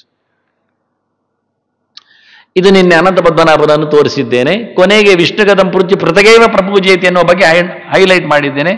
ಪ್ರತ್ಯೇಕವಾಗಿ ಅವುಗಳ ಪೂಜೆ ಎನ್ನುವುದು ಪ್ರಧಾನ ಅಂತ. ಮುಂದೆ ಇದು ಆಯಿತು, ಶಾಂತಿ ಮಂತ್ರಗಳು ಮಾತಾಡಿದ್ದೇನೆ. ನೆಕ್ಸ್ಟ್ ಭವಿಷ್ಯ ಪುರಾಣಕ್ಕೆ ಆಗ ಬಂದ ಮಾತಿಗೆ ಶ್ಲೋಕ ಇತ್ತು. ಸರ್ಪ ಸಂಸ್ಕಾರದಲ್ಲಿ 12 ತಿಂಗಳಲ್ಲಿ 12 ಜನರನ್ನು ಪೂಜೆ ಮಾಡಬೇಕು ಅಂತ ಇತ್ತಲ್ಲ, ಅದು ಶ್ಲೋಕ ಇಲ್ಲಿದೆ. ನಿನ್ನೆ ಓದಿದ್ದೇನೆ ಆ ಶ್ಲೋಕ. ಸರ್ಪಬಲಿ ನಾ ಹೇಳುತ್ತೇನೆ ಅಂತ ಹೇಳಿದ್ದೆ. ಮಾಸಿ ಮಾಸಿ ಪ್ರಕೀರ್ತಿತ, ಕೊನೆಯಲ್ಲಿ ಪಿಂಗಳಶ್ಚ ತಥಾನಾಗ ಅಂತ ಕಪಿಲ ಅಂತ ಇಲ್ಲ ಪಾಠ. ನಾಗಾಷ್ಟಕಂ ಸಮಭ್ಯಚ್ಚ ಅಂತ ನಿನ್ನೆ ಹಾವು ಬಂದಾಗ ನಿಲ್ಲಿಸಿದ್ದೆ, ಮತ್ತೊಂದು 2 ಸ್ಲೈಡ್ ಹೆಚ್ಚು ಮಾಡಿದ್ದೆ. 8 ನಾಗಗಳನ್ನು ಪೂಜೆ ಮಾಡಿದರೆ ಹಾವು ಕಚ್ಚಿದವನು ಪಾರಾಗ್ತಾನೆ ಅಂತ. ಆ 8 ನಾಗ ಯಾವುದು ಅಂತ ನೆಕ್ಸ್ಟ್ ಸ್ಲೈಡ್ ಅಲ್ಲಿ ಮತ್ತೊಮ್ಮೆ ನೋಡಿ. ನಾಗದಷ್ಟೋ ಮೃತಃ ಅಂತ ಆಗಿದೆ. ಒಂದೊಮ್ಮೆ ಹಾವು ಕಚ್ಚಿ ಸತ್ತರೆ ಏನಾಗುತ್ತೆ, ಪ್ರಾಯಶ್ಚಿತ್ತದ ಕಥೆ ಏನು ಅಂತ ಇದೊಂದು ಇಂಟ್ರೆಸ್ಟಿಂಗ್. ಕೆಲವರು ಕೇಳ್ತಾರೆ, ನಮ್ಮ ಇದರಲ್ಲಿ ಒಬ್ರು ಹಾವು ಕಚ್ಚಿ ಸತ್ತಿದ್ದಾರೆ ಮಾರ, ಎಂತ ಮಾಡುದು ಇಲ್ಲಿ ಉಂಟು, ಯಾರು ಹೇಳುವುದಿಲ್ಲ, ಇಲ್ಲಿದೆ, ಅದು ತೋರಿಸಿಕೊಡ್ತೇನೆ. ಪಂಚಮ್ಯಾಂ ಪನ್ನಗಂ ಹೈಮಂ ಸ್ವರ್ಣೇನೈಕೇನ ಕಾರಯತ್. ಪಂಚಮಿ ದಿನ ಒಂದು ಬಂಗಾರದ ಹಾವನ್ನು ಮಾಡಿ ಕ್ಷೀರಾಜ್ಯ ಪಾತ್ರ ಮಧ್ಯಸ್ಥಂ, ಹಾಲು ಮತ್ತು ತುಪ್ಪ ಆಗಿದ ಪಾತ್ರದಲ್ಲಿಟ್ಟು ವಿಪ್ರಾಯ ದಾಪಯೇತ್, ಪೂಜೆ ಮಾಡಿ ಒಳ್ಳೆಯವನಿಗೆ ಕೊಟ್ಟು ಬಿಡಬೇಕು. ಇದು ಪ್ರಾಯಶ್ಚಿತ್ತವಿದಂ ಪ್ರೋಕ್ತಂ. ಯಾವುದಕ್ಕೆ? ನಾಗದಷ್ಟಸ್ಯ, ಹಾವು ಕಚ್ಚಿ ಸತ್ತವನಿಗೆ ಹೇಳಿದ್ದು ಪ್ರಾಯಶ್ಚಿತ್ತ. ಯಾರು ಹೇಳಿದ್ದು? ಶಂಭುನ, ಅವನೇ ಹೇಳಿದ್ದು. ಹಾವು ಹೊತ್ತವನೇ ಹೇಳ್ತಾ ಇದ್ದಾನೆ. ಯಾರು ಶೇಷನಾಗ್ತಾನೋ ಹಾವಾಗ್ತಾನೋ ಅವನೇ ಹೇಳ್ತಾ ಇದ್ದಾನೆ, ಹೀಗೆ ಮಾಡಿ ಒಳ್ಳೇದಾಗ್ತದೆ ಅಂತ.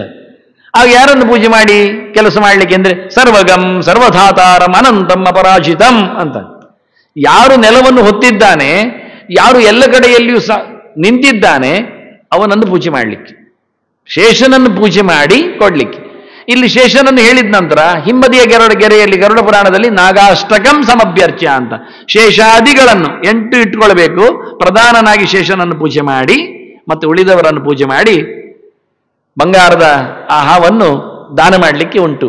ಎಂತ ಮಾತು ಕೇಳಿಕೊಳ್ಳಿಕ್ಕೆ ಉಂಟು. ಏಕೆ ಚಿನ್ಮೆ ಕುಲೆ ಸರ್ಪದಷ್ಟಾಹ ಪ್ರಾಪ್ತಾಹ ಅಧೋಗತಿಂ, ಯಾರು ನಮ್ಮ ವಂಶದಲ್ಲಿ ಹಾವು ಕಚ್ಚಿ ಸತ್ತು ಹಾಳಾಗಿ ಹೋಗಿದ್ದಾರೋ ವ್ರತದಾನೇನ ಗೋವಿಂದ ಮುಕ್ತಿ ಬಾಜೋ ಭವಂತುತೇ, ಅವರೆಲ್ಲ ನಾನು ಮಾಡಿದ ಈ ವ್ರತದಿಂದ ಉದ್ಧಾರರಾಗಲಿ ಅಂತ ಕೇಳುದು. ಯಾರಲ್ಲಿ? ಗೋವಿಂದನಲ್ಲಿ, ದೇವರಲ್ಲಿ. ಯಾಕೆ? ಕೂತವ ಮೇಲವನೇ, ಫಲ ಕೊಡುವವನೇ, ಮತ್ತೆ ಯಾರು ಕೊಡುವುದಿಲ್ಲ. ಅಹಮ್ಮಿ ಸರ್ವಜ್ಞಾನಂ ಭೋಕ್ತಾಚ, ನಾನು ಎಷ್ಟು ಸರ್ತಿ ಹೇಳೋದು, ಏನು ಮಾಡಿದ್ರು ಅದರ ಫಲ ಕೊಡುವವ ದೇವರೇ, ಸ್ವೀಕರಿಸುವ ದೇವರೇ. ಆದ್ರಿಂದ ಇಲ್ಲೆಲ್ಲ ಗಮನಕ್ಕೆ ಇರ್ತದೆ. ಹಾಗೆಯೇ ನಾವು ಓದದಿದ್ರೆ ಅರ್ಥವೇ ಆಗೋದಿಲ್ಲ. ಕೊನೆಯಲ್ಲಿ ಒಂದು ಕ್ಲೂ ಇಟ್ಟು ಹೋಗ್ತಾರೆ ಅವರು, ಇದರಿಂದ ನನಗೆ ಗೋವಿಂದ ಒಳ್ಳೆದು ಮಾಡಲಿ ಅಂತ. ಹಾಗಾಗಿ ಭಗವಂತನೇ ಮುಕ್ತಿ ಬಾಜ, ನನ್ನನ್ನು ಸದ್ಗತಿಯನ್ನು ಪಡೆಯುವಂತೆ ಮಾಡಲಿ, ಅದು ಅವರಿಗೂ ಸದ್ಗತಿ ಆಗಲಿ, ನನಗೂ ಒಳ್ಳೇದಾಗಲಿ. ಯಾವತ್ತು ನೋಡಿದ್ರು ನಮಗೆ ಪಾಪ ಬರ್ತಾ ಇರ್ತದೆ ವಂಶದಲ್ಲಿ. ಯಾಕೆಂದ್ರೆ ಮನೆ ಅವರು ಕಟ್ಟಿರ್ತಾರೆ, ಅದರಲ್ಲಿ ನಾವು ಗಮ್ಮತ್ತಲ್ಲಿ ಮಲಗಿರ್ತೇವೆ, ಅವರು ಹೋಗಿರ್ತಾರೆ. ಆದ್ರೆ ಮನೆ ಕಟ್ಟುವಾಗ ಅವರು ಹಾವು ಕೊಂದು ಹೋಗಿರ್ತಾರೆ, ಅದು ನಮಗೆ ಇಲ್ಲಿ ಅಸೆಟ್ ಆಗಿ ಸಿಗ್ತದೆ. ಅದನ್ನು ನಾವು ಗಮನಿಸುವುದಿಲ್ಲ. ಗಮ್ಮತ್ನಲ್ಲಿ ಮನೆಯಲ್ಲಿ ಇರ್ತೇವೆ, ದುಡ್ಡು ಇಲ್ಲದೆ ಮನೆ ಸಿಕ್ಕಿದೆ, ಆದ್ರೆ ಅವರು ಕಷ್ಟಪಟ್ಟು ಮಾಡಿದ್ದು ಎಲ್ಲಿಯೋ ಹಾವು ಸತ್ತಿರ್ತದೆ. ಆದ್ರೆ ನಮಗೆ ಮಾಡುವ ಗ್ರಾಚಾರ ಉಳಿತದೆ. ಅದಕ್ಕೆ ಅವರು ಹೇಳಿದ ಇಷ್ಟೆಲ್ಲ ಮಾಡಿಕೊಳ್ಳಿ, ಆರಾಮವಾಗಿ ಬದುಕಿಕೊಳ್ಳಿ, ಅವರಿಗೂ ಖುಷಿ, ನಿಮಗೂ ಒಳ್ಳೆಯದು ಅಂತ. ನೆಕ್ಸ್ಟ್, ಇದು ಒಂದು ವಿಶೇಷಾಂಶ ಗಮನಿಸಬೇಕಾದ್ದು, ನಿನ್ನೆ ಬರಲಿಲ್ಲ. ವರಾಹ ಪುರಾಣದ ಒಂದು ಮಾತು, ಪೂಜೆ ಮಾಡಿತು ನಾನು ಈಗಲೇ ಹೇಳಿದೆ, ಅದರ ಒಳಗೆ ನಿಂತವನು ಭಗವಂತನಿಗೆ ಅದು ಸಮರ್ಪಣೆ ಆಗ್ತದೆ ಅಂತ. ಅದರಲ್ಲಿ ಯಾರು ಶೇಷನ ಒಳಗಿದ್ದಾನೆ ಎನ್ನುವುದೊಂದು ಅಪೂರ್ವವಾದ ಚಿಂತನೆ. ಪೂಜೆ ಮಾಡುವಾಗ ಯಾರನ್ನು ಕರಿಬೇಕು, ಅದಕ್ಕೆ ಕೊನೆಯಲ್ಲಿ ಹೇಳ್ತಾರೆ ಸಾಕ್ಷಾತ್ ಸಂಕರ್ಷಣಾತ್ಮಾಹಂ ತಾಂ ಪೂಜಾಂ ಸ್ವಯಮಾದದೆ ಅಂತ. ನೀನು ಯಾರ ಪೂಜೆ ಮಾಡಿದ್ರು ನಾನೇ ತಗೊಳ್ಳೋದು.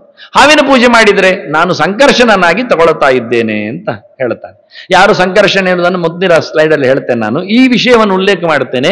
ತತಃ ಕುರ್ವೀತ ಪಂಚಮ್ಯಾಂ ನಾಗಾನಾಂ ಪೂಜನಂ ನರಃ. ಪಂಚಮಿ ಎಂದು ನಾಗರ ಪೂಜೆ ಮಾಡಲಿಕ್ಕೆ. ಯಾವಾಗ? ಮತ್ಪೂಜಾ ನಂತರಂ, ನನ್ನ ಪೂಜೆ ಬಳಿಕ ಮಾಡಲಿಕ್ಕೆ, ಮೊದಲಲ್ಲ. ಹೋಗಿ ಮೊದಲು ಎದ್ದ ನಂತರ ಅವನ ಕೆಲಸ ಮಾಡೋದಲ್ಲ. ಮೊದಲ ಪೂಜೆ ನನಗೆ ಮಾಡಲಿಕ್ಕೆ ದೇವರು ಹೇಳುದು.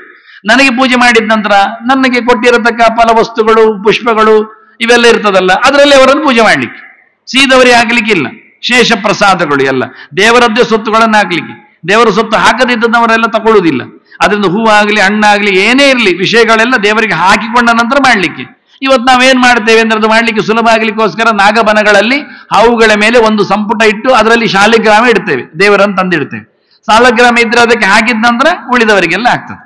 ಹಾಗಾಗಿ ಏನಾದ್ರೂ ಒಂದು ಉಪಾಯ ಮಾಡದೇ ಇದ್ರೆ ಸೀದಾ ಕೊಟ್ಟದ್ದು ಉಪಯೋಗಕ್ಕೆ ಬರುವುದಿಲ್ಲ. ಅದರಿಂದ ಒಂದು ನಾವು ಗಮನಿಸಿ ಹೇಳ್ಬೇಕು. ಕೆಲವೊಮ್ಮೆ ಅವರು ಮಾಡೋದು ಮಾಡ್ಲಿ ಬೇರೆ, ನಮಗೆ ಯಾಕೆ ಅಂದ್ರೆ ನಮ್ಮ ಸೊತ್ತಲ್ವಾ, ನಾವು ಖರ್ಚು ಮಾಡ್ತಾ ಇರೋದಲ್ವಾ, ಪುಣ್ಯ ನಮಗೆ ಬರಬೇಕಲ್ಲ. ಆದ್ರಿಂದ ಒಬ್ಬ ದೋಸೆ ಮಾಡ್ತಾ ಇದ್ದೇನೆ ಇಟ್ಕೊಳ್ಳುವ, ನಾವು ತಿನ್ಲಿಕ್ಕೆ ಬಂದಿದ್ದೇವೆ, ದುಡ್ಡೇನು ಕೊಡ್ತೇವೆ ನಾವು, ಆದ್ರೆ ಅದು ಹಲ್ಲಿ ಬಿದ್ದು ತಿಂತೇವಾ?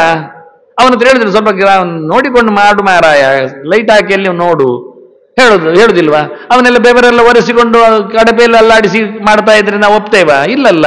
ಹಾಗೆ ನಾವು ನೋಡಿ, ನಮ್ಮ ಊಟೋಪಚಾರಗಳಲ್ಲಿ ಮೇಸ್ತ್ರಿ ಮನೆ ಕಟ್ತಾ ಇರ್ತಾನೆ, ದುಡ್ಡು ನಾವೇ ಕೊಡುದು. ಅವನು ಪರ್ಕಟ್ ಸಿಮೆಂಟ್ ಹಾಕಿ ನಾವು ಸುಮ್ಮನೆ ಕೂತ್ಕೊಳ್ತೇವಾ? ಇಲ್ಲಿ ಮಂಡೆ ಮೇಲೆ ಸ್ಲ್ಯಾಬ್ ನಮಗೆ ಬೀಳುದಲ್ಲ, ಅವನ ಮೇಲೆ ಬೀಳ್ತದ?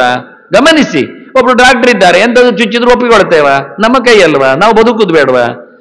ಇಷ್ಟೆಲ್ಲ ಇರುವಾಗ ಪೂಜೆ ಪುನಸ್ಕಾರ ಮಾಡುವಾಗಲೂ ಸ್ವಲ್ಪ ಗಮನ ಕೊಡಬೇಕು. ಏನ್ ಮಾಡ್ತಾರೆ, ಏನ್ ಮಾಡಿಸ್ಬೇಕು, ಏನ್ ಇರ್ತದೆ, ಸ್ಪಿರಿಟ್ ಏನು ಆಗ್ತದೋ ಇಲ್ಲವೋ. ಧರ್ಮಕರ್ಮಕ್ಕೆ ಬಂದಾಗ ನಮ್ದು ಯಾಕೆ ದಿವ್ಯ ನಿರ್ಲಕ್ಷ್ಯ, ಅಸಡ್ಡೆತನ, ಸೋಮಾರಿತನ? ಅವ್ರು ಮಾಡ್ಲಿ ಪೂಜೆ ಪುನಸ್ಕಾರ, ನಾನು ಆಫೀಸಲ್ಲಿ ಫೋನ್ ಮಾಡ್ತಾ ಇರ್ತೇನೆ, ಇಲ್ಲಿ ವರ್ಕ್ ಫ್ರಮ್ ಹೋಮ್ ಉಂಟು, ಅದೆಲ್ಲ ಆಗಬಾರದು. ಒಂದು ಸ್ವಲ್ಪ ಇನ್ವಾಲ್ವ್ಮೆಂಟ್ ಇರಬೇಕು, ನಾವಲ್ಲಿ ಇರಬೇಕು, ಸ್ವಲ್ಪ ಕೂತ್ಕೊಳ್ಬೇಕು. ನಮ್ಮಿಂದ ಆದಷ್ಟು ಆಗ್ಲಿಕ್ಕೆ ಮಾಡ್ಲಿಕ್ಕೆ ಆಗುವುದನ್ನು ಮಾಡ್ಬೇಕು. ನಾವು ಹೂ ಕೊಯ್ಯುವುದಾಗಲಿ ತಂದಿಡುವುದಾಗಲಿ ಎಲ್ಲ ನಮ್ಮಲ್ಲಿ ಇನ್ವಾಲ್ವ್ಮೆಂಟ್ ಇದ್ರೆ ಆ ಶ್ರದ್ಧೆಯಿಂದ ಆ ಫಲವನ್ನು ನಾವು ಪೂರ್ಣ ಪಡೀಲಿಕ್ಕೆ ಆಗ್ತದೆ. ದುಡ್ಡಿನಿಂದ ಕೊಂಡ್ಕೊಳ್ಳಿಕ್ಕೆ ಬರುವುದಿಲ್ಲ ಯಾವುದೇ ಧರ್ಮಕರ್ಮದ ಬಗ್ಗೆ. ಅದೊಂದು ಮಾಧ್ಯಮ ಅಷ್ಟೇ, ಹೊರತು ಮತ್ತೇನಲ್ಲ. ನಾವೇ ದುಡಿದ್ರೆ ಆ ಪ್ರಯತ್ನಕ್ಕೆ ದೇವರ ಫಲವನ್ನು ಕೊಡುತ್ತೆ. ಹಾಗಾಗಿ ಇಲ್ಲಿ ದೇವರ ಸೇವೆ ಆದ ಬಳಿಕ ಶೇಷಾದಿಗಳ ಪೂಜೆ ಗಮನಿಸಿ. ಮತ್ಪೂಜಾ ನಂತರಂ ಶೇಷಂ ವಾಸುಕಿಂ ತಕ್ಷಕಂ ತಥಾ ಕರ್ಕೋಟಕಂಚ ಪದ್ಮೌಚ ಶಂಕಂ ಕುಲಿಚಮೇವಚ. ಇಲ್ಲಿ ಆರ್ಡರ್ ಇದೆ, ಮತ್ತೆ ಹೇಳಿದ ಪ್ರಕಾರವೇ, ತಪ್ಪಿಸುವುದಿಲ್ಲ ಅವರು ಶಬ್ದವನ್ನು ಹಾಕುವಾಗ. ಮಾಡಿ ಯಾವುದರಿಂದ ಪೂಜೆ ಮಾಡಬೇಕು? ಪೂಜೆತು ಶರ್ಕರ ಕ್ಷೀರ ಘೃತ ಪಾಯಸ ಖಾದ್ಯಕೈಹಿ. ಹಾಲು ಹಾಕಬೇಕು, ತುಪ್ಪ ಹಾಕಬೇಕು, ಆನಂತರ ಅನ್ನ ಪಾಯಸ ಮಾಡಬೇಕು, ಒಳ್ಳೆ ತಿನ್ನುವ ತಿನಿಸುಗಳು ಅಪ್ಪ ಎಲ್ಲ ಬೇಕು ಅಂತಾರೆ. ಖಾದ್ಯ ಅಂದ್ರೆ ತಿನ್ನುವಂಥದ್ದೊಂದು ಭಕ್ಷ್ಯ ಭೋಜ್ಯಗಳೆಲ್ಲ, ಇವುಗಳಿಂದೆಲ್ಲ ಶೇಷನ ಪೂಜೆಯನ್ನು ಮಾಡಿ. ಅದರಲ್ಲಿ ಯಾರಿರ್ತಾನೆ ಅಂತ ಹೇಳಿದ್ರೆ, ನಾನು ಸಂಕರ್ಷಣ ಆತ್ಮ. ಸಂಕರ್ಷಣ ಆತ್ಮ ಅಂದ್ರೆ ಸಂಕರ್ಷಣ ಸ್ವಾಮಿ ಅಲ್ಲಿದ್ದಾನೆ. ಸಂಕರ್ಷಣನ ಚಿಂತೆ ಅದು. ಕೆಂಪು ಬಣ್ಣದವ, ಕೈಯಲ್ಲಿ ಹಲ ಮುಸಲ ಇರ್ತಾನೆ, ಚಕ್ರಶಂಕ ಹಿಡಿದಿದ್ದಾನೆ.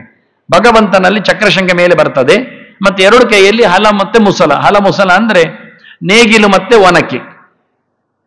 ಒನಕೆ ಭತ್ತ ಕುಟ್ಲಿಕ್ಕೆ, ನೇಗಿಲು ಹಾಯಿಸಿಕೊಂಡು ಭತ್ತ ನೇಜಿ ಎಲ್ಲ ಮಾಡಲಿಕ್ಕೆ ಬೇಕಾಗ್ತದೆ, ಹದ ಮಾಡಲಿಕ್ಕೆ ಕೃಷಿ ಗದ್ದೆಯನ್ನು. ಆದ್ರಿಂದ ಅವನು ಅನಂತನ ಒಳಗಿದ್ದಾನೆ. 1000 ಹೆಡೆಯವ ಅಂತ ಹಿಂದೆ ನೋಡಿ ಆಯ್ತು. ಸಹಸ್ರ ಶೀರ್ಷ ಅಂತ ಹೇಳಿಕೊಂಡು ಹಿಂದೆ ಹೇಳಿದ್ರು. ಶುದ್ಧಾಂಗ ಅಂತ ಹೇಳಿ, ಅಪ್ರಕಂಪಶ್ಚ ಕಂಪಿತ ಅಂತ ಹೇಳಿ ಶೇಷನಿಗೆ 1000 ಹೆಡೆ ಅಂತ. ಅದಕ್ಕೆ ನಾನು 1000 ಹೆಡೆಯನ್ನು ತೋರಿಸಲಿಕ್ಕೆ ಶೇಷನಲ್ಲಿ ನಿಂತ ಸಂಕರ್ಷಣ ಚಿತ್ರವನ್ನು ಮಾಡಿ, ಅದು ಶೇಷಗೆ ಗೊತ್ತಾಗುವುದು ಅವನ ಮಂಡೆ ಮೇಲೆ ಒಂದು ದೊಡ್ಡ ಭೂಗೋಳವನ್ನು ಇಟ್ಟಿದೆ. ಎಲ್ಲ ಅವ ಹೇಳ್ತಾನೆ, ಚಿತ್ರದ ಮೂಲಕ ತೋರಿಸಿದ್ರೆ ಮಾತ್ರ PPT ಆಗುವುದು ಅಂತ. ಅದಕ್ಕೆ ಆದಷ್ಟು ಚಿತ್ರವನ್ನೆಲ್ಲ ಹಾಕಿ ಭೂಗೋಳವನ್ನೆಲ್ಲ ತೋರಿಸಿ ಬಹಳ ಚಂದವಾಗಿ ಶೇಷನ ತಲೆ ಮೇಲೆ ಅದು ಸರ್ಷಪ ಇರಬೇಕು, ಒಂದು ಸಾಸಿವೆಯಾಗಿರ್ಬೇಕು. ಆದ್ರೆ ಸಾಸಿವೆಯಾಗಿ ನಾನು ಹಾಕಿದ್ರೆ ನಿಮಗೆ ಕಾಣುವುದು ಹೀಗೆ. ಮತ್ತೆ ಅದಕ್ಕೋಸ್ಕರ ಸ್ವಲ್ಪ ದೊಡ್ಡದು ಮಾಡಿದ್ದೇನೆ. ಶೇಷ ಸಣ್ಣದಾಗಿದ್ದಾನೆ ಲೆಕ್ಕಾಚಾರದಲ್ಲಿ. ನೆಕ್ಸ್ಟ್ ಈಗ ಸಂಕರ್ಷಣ ಬಂದ, ಅವನ ಬಗ್ಗೆ ಸ್ವಲ್ಪ ಮಾತಾಡ್ತೇನೆ ಅಂದ್ರೆ ಮುಂದಿನ ಸ್ಲೈಡ್ ಅಲ್ಲಿ ಮಾತಾಡ್ತೇನೆ. ನೆಕ್ಸ್ಟ್ ಸ್ಲೈಡ್ ಇದೆಯಾ? ಬ್ಯಾಕ್. ಇದು ನಿನ್ನೆ ಹೇಳಿದ್ದೇನೆ ನಾನು ಪರಿವಾರದ ಬಗ್ಗೆ, ಇನ್ನು ಹಿಂದೆ. ಬ್ಯಾಕ್. ಇದು ಮುಂದೋಯ್ತಲ್ಲ, ಮುಂದೋಯ್ತು. ಇದರ ನೆಕ್ಸ್ಟ್ ನೋಡಿ. ಇದು ಬ್ಯಾಕ್ ಬೇಡ, ಮುಂದೆ.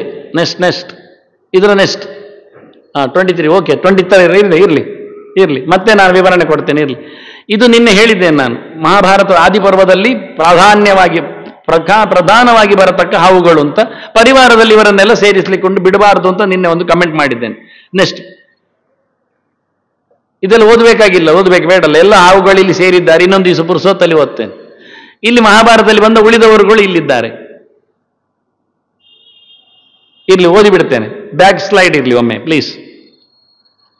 ಎಸ್, 23ನೇ ಒಂದು ಪ್ರಮಾಣವಾಗಿ ನಾನು 8 ನಾಗಗಳು ಎಲ್ಲಿ ಬರ್ತಾರೆ ಹೇಳಲಿಕ್ಕೆ, ಮಹಾಭಾರತದ ಆದಿಪರ್ವದಲ್ಲಿ ಬರುವ ಬಹುತ್ವ ನಾಮಧೇಯಾನಿ ಪನ್ನಗಾನಾಂ ತಪೋದನ ಕೀರ್ತ ಇಷ್ಯೇ ಸರ್ವೇಶಾಂ ಪ್ರಾಧಾನ್ಯನತು ಮೇ ಶೃಣು. ಇದು ಇಂಪಾರ್ಟೆಂಟ್ ವಿಷಯ ಅಂತ ಕೇಳಿದರೆ ಹೇಳಲಿಕ್ಕೆ ಸುಮಾರು ಇರ್ತದೆ, ಸಮಯ ಸಾಯ್ತದೆ ಅಂತ ಮತ್ತೇನಿಲ್ಲ. ವಾಸ್ತವವಾಗಿ ಏನು ಕೇಳಿದರೆ, ಮಹಾಭಾರತದಲ್ಲಿ ಹಾವುಗಳನ್ನೆಲ್ಲ ಒಟ್ಟು ಮಾಡಿದ್ದಾರೆ.